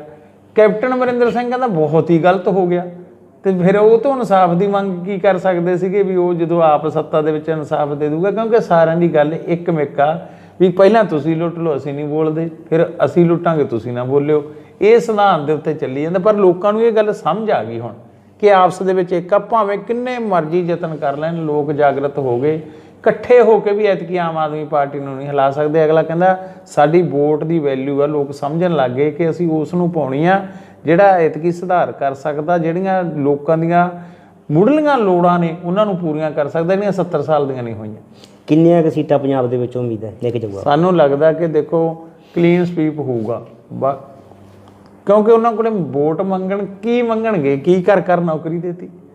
ਤੁਸੀਂ ਕਿਹਾ ਸੀ ਕਿ ਬੇਰੁਜ਼ਗਾਰੀ ਭੱਤਾ ਦਿੱਤਾ, ਲੋਕਾਂ ਦੇ ਕਰਜ਼ੇ ਕਿਹਾ ਸੀ ਸਾਰੇ ਮਾਫ ਕਰ ਦਾਂਗੇ, ਆੜ੍ਹਤੀਆਂ ਦੇ ਵੀ ਕਰ ਦਾਂਗੇ, ਲੋਕ ਡਿਫਾਲਟਰ ਹੋ ਗਏ, ਸਗੋਂ ਦੀ ਵਿਆਜ ਦੁੱਗਣੇ ਚੌਗਣੇ ਪੈਣ ਲੱਗ ਗਏ। ਫਿਰ ਕਿਹਾ ਸੀ ਆ ਖੰਡ ਚਾਹ ਦਿਆ ਕਰਾਂਗੇ ਆਟੇ ਦਾਲ ਦੇ ਨਾਲ, ਉਹ ਕਾਰਡ ਕੱਟੇ ਗਏ, ਲੋਕ ਰੋਈ ਜਾਂਦੇ ਹੈਗੇ। ਪੈਨਸ਼ਨ 2500 ਦੇਵਾਂਗੇ, ਆਈ ਨਹੀਂ, ਵਿੱਚ ਵੀ ਕਿੰਨੀ ਖਾ ਗਏ, 3 ਮਹੀਨੇ ਨਹੀਂ ਆਉਂਦੀ ਸੀਗੀ। 51,000 ਸਗਨ ਦੇਵਾਂਗੇ, ਸਾਡੇ ਕੋਲੇ ਮਾਵਾਂ ਭੈਣਾਂ ਸਲਿੱਪ ਲੈ ਕੇ ਆਉਂਦੀਆਂ ਵੀ ਫਾਈਲ ਭਰੀ ਸੀ, ਉੱਤੇ 2,000 ਖਰਚਾ ਆ ਗਿਆ, ਸਗਨ ਵਾਲੀ ਫਾਈਲ ਰੱਦ ਹੋ ਗਈ, 2 ਗਾਂ ਬੱਚੇ ਹੋ ਗਏ, ਸਗਨ ਹਜੇ ਤਾਈਂ ਨਹੀਂ ਮਿਲੇ। ਮੈਂ ਇਹੀ ਕਹਿੰਦਾ ਸਮਾਰਟਫੋਨ ਮੁੰਡਿਆਂ ਨੂੰ, ਨੌਜਵਾਨਾਂ ਨੂੰ ਅਸੀਂ ਜਾ ਕੇ ਕਹਿੰਦੇ ਹਾਂ, ਤੁਹਾਨੂੰ ਕਿਹਾ ਸੀ ਕਿ ਸਮਾਰਟਫੋਨ ਦੇਵਾਂਗੇ, ਅਸੀਂ ਕਹਿੰਦੇ ਸਮਾਰਟ ਤਾਂ ਛੱਡੋ, ਨੋਕੀਆ ਦਾ ਹੀ ਦੇ ਦਿੰਦੇ, ਐਡਾ ਕਿ ਇੱਕ ਸੱਪ ਦੀ ਗੇਮ ਹੀ ਖੇਡ ਲੈਂਦੇ, ਵਟਸਐਪ ਫੇਸਬੁੱਕ ਦਾ ਛੱਡੋ। ਤਾਂ ਲੋਕਾਂ ਨੂੰ ਪਤਾ ਵੀ ਇਹਨਾਂ ਨੇ ਐਡੇ ਝੂਠ ਮਾਰੇ ਆ। ਬੇਅਦਬੀ ਦੀ ਜਿਹੜੀ ਗੱਲ ਕਰਦੇ ਆ, ਦੇਖੋ ਕਿ ਇਨਸਾਫ ਦੇਵਾਂਗੇ, ਉਸ ਪਾਸੇ ਵੀ ਕੁਛ ਨਹੀਂ। ਆ ਚੰਨੀ ਆਇਆ ਸੀ ਬਾਅਦ ਦੇ ਵਿੱਚ, ਇਹਦੇ ਵੀ ਲਾਰੀ ਨਿਕਲੇ, 36,000 ਮੁਲਾਜ਼ਮ ਪੱਕੇ ਕਰਤੇ ਸੀ, ਕਹਿੰਦੇ 36 ਦਿਖਾ ਦੇ। 5 ਰੁਪਏ ਰੇਤਾ ਕਰਤਾ, ਉਹ ਤੁਸੀਂ ਦੱਸ ਦਿਓ ਕਿੱਥੇ ਆ। 0 ਬਿੱਲ ਕਰਤੇ। ਕੇਜਰੀਵਾਲ ਸਾਹਿਬ ਆਏ ਸੀ ਬਿੱਲ ਲੈ ਕੇ, ਪੂਰਾ ਟਰੱਕ ਭਰ ਕੇ ਵੀ ਆ ਪਏ ਆ 0 ਬਿੱਲ, ਤੇ ਤੇਰੇ 5 ਬਿੱਲ ਦਿਖਾ ਦੇ। ਸਕੂਲ ਦੇ ਵਿੱਚ ਮਨੀਸ਼ ਸਿਸੋਦੀਆ ਜੀ ਸਕੂਲ ਵੇਖਣ ਵਗ ਗਏ, ਕਿੱਥੇ ਤਾਂ ਇਹਨਾਂ ਨੇ ਕਹਿਣਾ ਵੀ ਹਾਂ ਸਾਡੇ ਸਮਾਰਟ ਸਕੂਲ ਆ, ਉਹ ਅਸੀਂ ਵਿਖਾਉਣੇ ਆ, ਆਪਾਂ ਲਿਸਟ ਦੇਤੀ ਵੀ ਸਾਡੇ ਸਕੂਲ ਦੇ ਕੇ ਆਓ ਦਿੱਲੀ ਦੇ। ਇਹਨਾਂ ਨੇ ਕੀ ਚਿੱਠੀ ਕੱਢਤੀ ਵੀ ਪ੍ਰਾਈਵੇਟ ਬੰਦੇ ਨੂੰ ਸਕੂਲ ਦੇ ਵਿੱਚ ਵੜਨ ਹੀ ਨਾ ਦਿਓ। ਕਿਉਂ? ਜੇ ਸਾਡਾ ਹੱਕ ਨਹੀਂ, ਸਾਡਾ ਸਕੂਲ ਆ, ਸਾਡੇ ਬੱਚੇ ਪੜ੍ਹਦੇ, ਅਸੀਂ ਵੇਖ ਸਕਦੇ ਹਾਂ ਕਿ ਉੱਥੇ ਢਾਂਚਾ ਕਿਹੋ ਜਿਹਾ, ਫਰਨੀਚਰ ਹੈਗਾ ਕਿ ਨਾ, ਸਾਡੇ ਬੱਚੇ ਕਿਹੋ ਜਿਹੀ ਟੋਇਲਟ 'ਚ ਜਾਂਦੇ ਆ। ਇਹਨਾਂ ਨੇ ਚਿੱਠੀ ਕੱਢਤੀ ਵੀ ਕੋਈ ਬਾਹਰਲਾ ਵੜ ਹੀ ਨਹੀਂ ਸਕਦਾ, ਤਾਂ ਕਿ ਜਿਹੜਾ ਅੰਦਰਲਾ ਪੜਦਾ ਬਣਿਆ ਜਾਵੇ, ਬਾਹਰ ਨਾ ਆਵੇ। ਇਹ ਤੋਂ ਪਤਾ ਲੱਗਦਾ ਕਿ ਸਾਰੇ ਫੇਲ ਹੋਏ ਨੇ। ਸੋ ਮੈਂ ਤਾਂ ਕਹਿੰਦਾ ਕਿ ਕਿਸੇ ਵੀ ਕਿਹੜੀ ਗੱਲ 'ਤੇ ਜਾ ਕੇ ਵੋਟ ਮੰਗਣਗੇ ਵੀ ਕਿਹੜੀ ਗੱਲ ਪੂਰੀ ਕਰਤੀ ਅਤੇ ਕਿਹੜਾ ਵਾਅਦਾ ਪੂਰਾ ਕਰਤਾ। ਕੇਜਰੀਵਾਲ ਸਾਹਿਬ ਵੱਖ-ਵੱਖ ਵਰਗਾਂ ਨਾਲ ਮੀਟਿੰਗਾਂ ਕਰਦੇ ਨੇ ਅਤੇ ਉਹਨਾਂ ਨੂੰ ਗਰੰਟੀਆਂ ਵੀ ਦਿੰਦੇ ਨੇ, ਵਾਅਦੇ ਵੀ ਕਰਦੇ ਨੇ। ਅਤੇ ਜੇ ਵਾਅਦੇ ਦੀ ਗੱਲ ਕਰੀਏ ਤਾਂ ਕੈਪਟਨ ਅਮਰਿੰਦਰ ਸਿੰਘ ਨੇ ਵੀ ਕੀਤੇ ਸੀ, ਗੁਟਕਾ ਸਾਹਿਬ ਹੱਥ ਦੇ ਵਿੱਚ ਫੜ ਕੇ ਸਹੁੰ ਖਾਧੀ ਸੀਗੀ, ਉਹ ਵੀ ਨਹੀਂ ਵਾਅਦਿਆਂ 'ਤੇ ਪੂਰਾ ਉਤਰਿਆ ਹੈਗਾ। ਅਤੇ ਕਿਵੇਂ ਲੋਕ ਵਿਸ਼ਵਾਸ ਕਰਨਗੇ? ਨਹੀਂ ਦੇਖੋ, ਕੇਜਰੀਵਾਲ ਸਾਹਿਬ 'ਤੇ ਵਿਸ਼ਵਾਸ ਇਸ ਕਰਕੇ ਕਰਦੇ ਆ ਕਿ ਜੋ ਉਹਨਾਂ ਨੇ ਦਿੱਲੀ ਦੇ ਵਿੱਚ ਕਿਹਾ ਕਰਕੇ ਵਿਖਾਇਆ। ਉਹਨਾਂ ਨੇ ਜਿਹੜੀ ਗੱਲ ਕਹੀ ਪੂਰੀ ਕੀਤੀ। ਅੱਜ ਤੁਸੀਂ ਵੇਖੋ ਵੀ ਦਿੱਲੀ ਦੇ ਵਿੱਚ ਤੀਜੀ ਵਾਰੀ ਸਰਕਾਰ ਆ, ਜੇ ਕਿਸੇ 'ਤੇ ਵੀ ਛੋਟਾ ਮੋਟਾ ਵੀ ਦੋਸ਼ ਲੱਗ ਗਿਆ ਕਿਸੇ MLA ਮਿਨਿਸਟਰ 'ਤੇ, ਉਹਨਾਂ ਨੇ ਕੱਢ ਕੇ ਬਾਹਰ ਮਾਰਿਆ। ਇਹ ਨਹੀਂ ਹੈ ਕਿ ਉਹਦਾ ਬਚਾਅ ਕੀਤਾ। ਇੱਥੇ ਤਾਂ ਆਪਣਾ ਸਾਧੂ ਸਿੰਘ ਧਰਮਸੋਤ ਵਰਗੇ ਗਰੀਬ ਵਿਦਿਆਰਥੀਆਂ ਦਾ ਵਜ਼ੀਫਾ ਖਾ ਗਏ ਵਿਚਾਰਿਆਂ ਦਾ, ਜਿਨ੍ਹਾਂ ਦਾ ਜਾਣਾ ਸੀ। ਪਹਿਲਾਂ ਇਹੀ ਰੌਲਾ ਪਾਉਂਦੇ ਰਹੇ ਚੰਨੀ ਵਰਗੇ ਵੀ ਇਹ 'ਤੇ ਕਾਰਵਾਈ ਕਰੋ। ਜਦੋਂ ਆਪ ਆ ਗਏ ਤਾਂ ਉਹੀ ਵਿੱਚ ਗੱਡੀਆਂ 'ਤੇ ਬਹਿੰਦੇ ਸੀ। ਹੁਣ ਸਿੱਧੂ ਕਹਿੰਦਾ ਵੀ ਮੈਂ ਇਨਸਾਫ ਦੇਊਂਗਾ, ਮੈਂ ਭ੍ਰਿਸ਼ਟਾਚਾਰ ਮੁਕਤ ਕਹਿੰਦਾ ਸ਼ਾਸਨ ਦੇਊਂਗਾ, ਇੱਕ ਮੈਨੂੰ ਲੈ ਕੇ ਆਓ। ਅਤੇ ਜਿਹੜੇ ਤੇਰੇ ਗੱਡੀਆਂ 'ਚ ਚੜ੍ਹਦੇ ਨੇ ਉਹ ਸਾਰੇ ਰੇਤ ਮਾਫੀਆ ਨੇ, ਜਿਨ੍ਹਾਂ ਨੂੰ ਟਿਕਟਾਂ ਦਵਾਈਆਂ ਨੇ, ਉਹਨਾਂ 'ਤੇ ਐਲੀਗੇਸ਼ਨ ਲੱਗਿਆ। ਸ਼ਰਾਬ ਦੀ ਤਸਕਰੀ ਦੇ ਲੱਗਿਆ, ਜਿਹੜਾ 100 ਬੰਦਾ ਮਰ ਗਿਆ ਸੀ ਨਕਲੀ ਸ਼ਰਾਬ ਨਾਲ, ਜਿਨ੍ਹਾਂ ਦੀਆਂ ਫੈਕਟਰੀਆਂ ਫੜੀਆਂ ਗਈਆਂ, ਉਹ ਤਾਂ ਸਿੱਧੂ ਦੀ ਗੱਡੀ 'ਤੇ ਮਗਰ ਮੂਹਰੇ ਬਹਿੰਦੇ ਜਾਂ ਡਰਾਈਵਰ ਬਣਦੇ। ਅਤੇ ਫਿਰ ਸਿੱਧੂ ਨੂੰ ਅਸੀਂ ਪੁੱਛਣਾ ਚਾਹੁੰਦੇ ਹਾਂ ਵੀ ਜੇ ਤੂੰ ਇੰਨਾ ਦੁੱਧ ਧੋਤਾ ਤਾਂ ਉਹਨਾਂ ਬੰਦਿਆਂ ਨੂੰ ਤਾਂ ਪਾਸੇ ਕਰ, ਜਿਹੜੇ ਬੰਦਿਆਂ 'ਤੇ ਐਲੀਗੇਸ਼ਨ ਲੱਗੇ ਹੋਏ ਆਗੇ। ਜਦੋਂ ਉਹ ਨਹੀਂ ਕਰ ਸਕਦੇ ਕਿ ਸਾਡੀ ਸਰਕਾਰ ਬਣਾ ਦੇ, ਤੇ ਹੁਣ ਕਿਹਦੀ ਸੀ ਪੁੱਛਣਾ ਚਾਹੁੰਦੇ ਹਾਂ ਵੀ ਹੁਣ 5 ਸਾਲ ਤੁਹਾਡੀ ਸੀ। ਫਿਰ ਹਿਸਾਬ ਦਿੰਦੇ ਆਗੇ 4.5 ਸਾਲ ਅੱਗੇ ਛੱਡ ਦਿਓ ਚੰਨੀ ਵਾਲਾ ਹਿਸਾਬ ਵੀ ਮੈਂ ਤਾਂ ਕਹਿੰਦਾ ਕਰ ਲਓ। ਕੀ ਕੀਤਾ ਵਿਚਾਰੇ ਆਪਣੇ ਬੇਰੁਜ਼ਗਾਰ ਟੈਂਕੀਆਂ 'ਤੇ ਚੜ੍ਹੇ ਬੈਠੇ ਸੀ, ਟਾਵਰਾਂ 'ਤੇ ਚੜ੍ਹੇ ਬੈਠੇ ਸੀ, ਉੱਥੇ ਮੌਤਾਂ ਹੋਈਆਂ ਡੇਂਗੂ ਨਾ ਹੋ ਕੇ। ਸਾਡੇ ਕੌੜੀਵਾੜੇ ਦਾ ਮੁੰਡਾ ਉੱਥੇ ਬੈਠਾ ਸੀ ਟੈਂਕੀ 'ਤੇ ਚੜ੍ਹਿਆ ਬੇਰੁਜ਼ਗਾਰ, ਡੇਂਗੂ ਹੋ ਗਿਆ, ਮੌਤ ਹੋ ਗਈ। ਨੌਕਰੀ ਦਾ ਕੀ ਦੇਣੀ ਸੀ, ਮੌਤਾਂ ਦਿੱਤੀਆਂ ਇਹਨਾਂ ਨੇ। ਸੋ ਮੈਂ ਤਾਂ ਕਹਿੰਦਾ ਕਿ ਬੇਰੁਜ਼ਗਾਰ, ਕੱਚੇ ਅਧਿਆਪਕ, ਮੁਲਾਜ਼ਮ ਵਰਗ ਦੇ ਕੱਟ ਲਾਉਣਾ ਤਨਖਾਹਾਂ 'ਤੇ। ਮਨਪ੍ਰੀਤ ਬਾਦਲ ਤਾਂ ਇਸ ਗੱਲ 'ਤੇ ਹੀ ਰੱਖਿਆ ਸੀ ਖਜ਼ਾਨਾ ਖਾਲੀ। ਜਦੋਂ ਲੀਡਰਾਂ ਨੂੰ ਕੁਛ ਦੇਣਾ ਤਾਂ ਖਜ਼ਾਨਾ ਖੁੱਲ੍ਹਾ ਹੁੰਦਾ, ਲੋਕਾਂ ਨੂੰ ਦੇਣਾ ਖਜ਼ਾਨਾ ਖਾਲੀ। ਇਹ ਸਾਰੀਆਂ ਗੱਲਾਂ ਲੋਕਾਂ ਨੂੰ ਪਤਾ ਨੇ। ਕੋਈ ਵੀ ਇੱਕ ਵੀ ਗੱਲ ਨਹੀਂ ਜਿਹੜੀ ਜਾ ਕੇ ਲੋਕਾਂ 'ਚ ਦੱਸਣਗੇ ਅਤੇ ਲੋਕ ਇਹਨਾਂ 'ਤੇ ਵਿਸ਼ਵਾਸ ਕਰਨਗੇ। ਜਨਤਾ ਬੜੀ ਸਿਆਣੀ ਹੈ ਐਤਕੀ, ਭਾਵੇਂ ਬਹੁਤ ਸਾਰੇ ਤਾਂ ਬੋਲ ਵੀ ਰਿਹਾ, ਸਾਈਲੈਂਟ ਵੋਟ ਵੀ ਇੰਨੀ ਜ਼ਿਆਦਾ ਆ ਨਾ ਕਿ ਆ ਜਾਣ ਦੇ ਲੋਕ ਤਾਂ 20 ਤਰੀਕ ਉਡੀਕੀ ਜਾਂਦੇ ਵੀ ਕਦੋਂ ਆ ਜਾਣ ਅਤੇ ਮਸ਼ੀਨਾਂ ਧਰ ਲੈਣ, ਅਸੀਂ ਇਹਨਾਂ ਤੋਂ ਛੁਟਕਾਰਾ ਲਈਏ। ਤੁਸੀਂ ਚੰਨੀ ਸਰਕਾਰ ਦੀ ਗੱਲ ਕੀਤੀ ਹੈ, ਚੰਨੀ ਸਾਹਿਬ ਦੀ ਮੰਨੀਏ ਜਾਂ ਨਵਜੋਤ ਸਿੱਧੂ ਦੀ ਮੰਨੀਏ ਤਾਂ ਕਹਿੰਦੇ ਵੀ 111 ਦਿਨਾਂ ਦਾ ਜਿਹੜਾ ਕਾਰਜਕਾਲ ਸੀ ਬੜਾ ਵਧੀਆ ਸੀ, ਲੋਕ ਖੁਸ਼ ਹੋ ਗਏ, ਕਹਿੰਦੇ ਅਸੀਂ ਰਿਪੀਟ ਹੋਵਾਂਗੇ ਦੁਬਾਰਾ। ਮੈਂ ਕਿਹਾ ਜੀ 111 ਦਿਨਾਂ ਦੇ ਵਿੱਚ ਕੀਤਾ ਕੀ ਵੀ ਮੈਂ ਮੰਜਾ ਬੁਣ ਲੈਣਾ, ਮੈਂ ਪੀੜੀ ਬੁਣ ਲੈਣਾ, ਮੈਂ ਗੁੜ ਕੱਢ ਲੈਣਾ, ਮੈਂ ਬਰਸੀਮ ਵੱਢ ਲੈਣਾ, ਮੈਂ ਆਟੋ ਚਲਾ ਲੈਣਾ, ਇਹ ਤਾਂ ਆਪਾਂ ਸਾਰੇ ਕਰਨ ਜਾਣਦੇ ਹਾਂ। ਤੁਸੀਂ ਦੱਸੋ ਵੀ ਵਾਅਦਾ ਕਿਹੜਾ ਪੂਰਾ ਕੀਤਾ? ਕੀ ਕਹਿ ਕੇ ਆਏ ਸੀਗੇ ਕਿ ਜਿਹੜੇ ਅਸੀਂ ਬੇਅਦਬੀ ਦੇ ਦੋਸ਼ੀ ਹੈਗੇ, ਪਹਿਲਾਂ ਕੈਪਟਨ ਨੇ ਨਹੀਂ ਕੁਛ ਕੀਤਾ ਗੁਟਕਾ ਸਾਹਿਬ ਦੀ ਸਹੁੰ ਖਾ ਕੇ, ਜਾਂ ਨਸ਼ਿਆਂ ਦੇ ਖਿਲਾਫ ਕਾਰਵਾਈ ਕਰਾਂਗੇ? ਤੁਸੀਂ ਦੱਸ ਦਿਓ ਵੀ ਜਾਂ ਬੇਅਦਬੀ ਦੇ ਦੋਸ਼ੀਆਂ ਖਿਲਾਫ ਕਾਰਵਾਈ ਕੀਤੀ ਹੋਵੇ, ਬੇਰੁਜ਼ਗਾਰਾਂ ਨੂੰ ਨੌਕਰੀ ਦਿੱਤੀ ਹੋਵੇ, ਸਗੋਂ ਦੀ ਮੈਂ ਉਲਟਾ ਦੱਸਿਆ ਵੀ ਉਹਨਾਂ ਤੋਂ ਪੈਸੇ ਲੈ ਕੇ ਡਰਾਫਟ ਲੈ ਕੇ ਰੱਖ ਲਿਆ। ਕੱਚੇ ਕੋਈ ਦਿਹਾ ਮੁਲਾਜ਼ਮ ਸੀ 36,000 ਕਹਿੰਦਾ ਪੱਕੇ ਕਰਤੇ ਸੀ, ਕਹਿੰਦਾ 36 ਦਿਖਾ ਦੇ ਵੀ 36 ਪੱਕੇ ਕਰਦੇ ਹੋਣ ਕਿਤੇ। 5 ਰੁਪਏ ਸਾਰੀਆਂ ਹਵਾ ਦੇ ਵਿੱਚ ਗੱਲਾਂ ਸੀ। ਹਾਂ ਉਲਟਾ ਹੈਗਾ ਵੀ ਜਿਵੇਂ ਈਡੀ ਦੀ ਰੇਡ ਪਈ ਹੈ ਤੇ ਪੈਸੇ ਤਾਂ ਮੈਨੂੰ ਲੱਗਦਾ ਵਾਧੂ ਕਮਾ ਲਏ। ਉਹ ਤੁਸੀਂ ਵੀ ਵੇਖਿਆ ਵੀ ਹਜੇ ਰਿਸ਼ਤੇਦਾਰਾਂ ਤੋਂ ਕਿਵੇਂ ਨਗਦੀ ਮਿਲੀ ਹੈਗੀ। ਮੈਨੂੰ ਲੱਗਦਾ ਵੀ ਇਹਨਾਂ ਦੇ ਜਿਹੜੇ ਪਿਛਲੇ 110 ਦਿਨ ਸੀ ਇਹਨਾਂ ਨੂੰ ਤਾਂ ਐਂ ਸੀ ਹੁਣ ਤਾਂ ਕਦੇ ਆਉਣਾ ਨਹੀਂ, ਖਿੱਚ ਦੀਏ ਕੰਮ, ਜਿੰਨਾ ਕੁ ਕਮਾਇਆ ਜਾਂਦਾ ਕਮਾਊ ਬਣ ਜੀਏ, ਲੋਕਾਂ ਨੇ ਤਾਂ ਸਾਨੂੰ ਚੁਣਨਾ ਨਹੀਂ। ਜੇ ਲੋਕਾਂ ਦਾ ਫਤਵਾ ਆਮ ਆਦਮੀ ਪਾਰਟੀ ਦੇ ਹੱਕ 'ਚ ਜਾਂਦਾ ਹੈ, ਸਰਕਾਰ ਪੰਜਾਬ ਦੇ ਵਿੱਚ ਬਹੁਮਤ ਆ ਜਾਂਦੀ ਹੈ, ਆਪਣੇ ਕਿਸਾਨੀ ਲਈ ਤੇ ਨੌਜਵਾਨੀ ਲਈ ਪਲੈਨਿੰਗ ਕੀ ਹੈ? ਸਾਡੇ 2-3 ਏਜੰਡੇ ਤਾਂ ਬਿਲਕੁਲ ਕਲੀਅਰ ਆ, ਸਿੱਖਿਆ ਦਾ, ਸਿਹਤ ਦਾ। ਦੂਜੀ ਗੱਲ ਹੈ ਜਿਹੜੀ ਨੌਜਵਾਨੀ ਵਾਸਤੇ ਆ ਕਿ ਆਏ ਸਾਲ ਜਿੰਨੀਆਂ ਪੋਸਟਾਂ ਖਾਲੀ ਹੁੰਦੀਆਂ ਨੇ ਉਨੀਆਂ ਆਏ ਸਾਲ ਭਰੀਆਂ ਜਾਣ। ਇਹ ਥੋੜ੍ਹੀ ਹੁੰਦਾ ਕਿ ਪਿਛਲੇ ਸਾਲ ਆ ਕੇ ਉਹ ਵੀ ਪਿਛਲੇ 6 ਮਹੀਨਿਆਂ ਤੋਂ ਪੋਸਟਾਂ ਕੱਢ ਦਿਓ, ਕਦੇ ਪੂਰੀਆਂ ਨਹੀਂ ਹੁੰਦੀਆਂ, ਵਿੱਚ ਵਿਚਾਲੇ ਰਹਿ ਜਾਂਦੇ, ਜਿਵੇਂ ਇਹ ਕਰਕੇ ਗਏ ਆ। ਜਿੰਨੀਆਂ ਪੋਸਟਾਂ ਖਾਲੀ ਹੁੰਦੀਆਂ ਨੇ ਆਏ ਸਾਲ ਹੁੰਦੀਆਂ ਨੇ, ਇੱਕ ਚਾਰਟ ਬਣੇ ਕਿ ਇਸ ਮਹੀਨੇ ਆਹ ਪੋਸਟਾਂ, ਇਸ ਮਹੀਨੇ ਅਗਲਾ ਤਿਆਰੀ ਵੀ ਕਰਨੀ ਹੈ ਨਾ, ਫਿਜ਼ੀਕਲ ਤਿਆਰੀ, ਰਿਟਨ ਦੀ ਤਿਆਰੀ ਅਗਲੇ ਨੇ ਤੇ ਕਰਨੀ ਆ। ਇਹ ਕੀ ਹੁੰਦਾ ਵੀ ਪਿਛਲੇ 6 ਮਹੀਨੇ ਆ ਕੇ ਇੰਨੀਆਂ ਪੋਸਟਾਂ ਕੱਢ ਦਿੰਦੇ ਆ, ਬੰਦਾ ਅਪਲਾਈ ਕਰਦਾ ਮਰ ਜਾਂਦਾ, ਤਿਆਰੀ ਕਰਦਾ ਮਰ ਜਾਂਦਾ ਗਾ, ਉਹਨੂੰ ਪਤਾ ਹੀ ਲੱਗਦਾ ਵੀ ਮੈਂ ਕਿੱਥੇ ਅਪਲਾਈ ਕਰਨਾ, ਤੇ ਫਿਰ ਪੋਸਟ ਕੋਈ ਸਿਰੇ ਨਹੀਂ ਚੜ੍ਹਦੀ।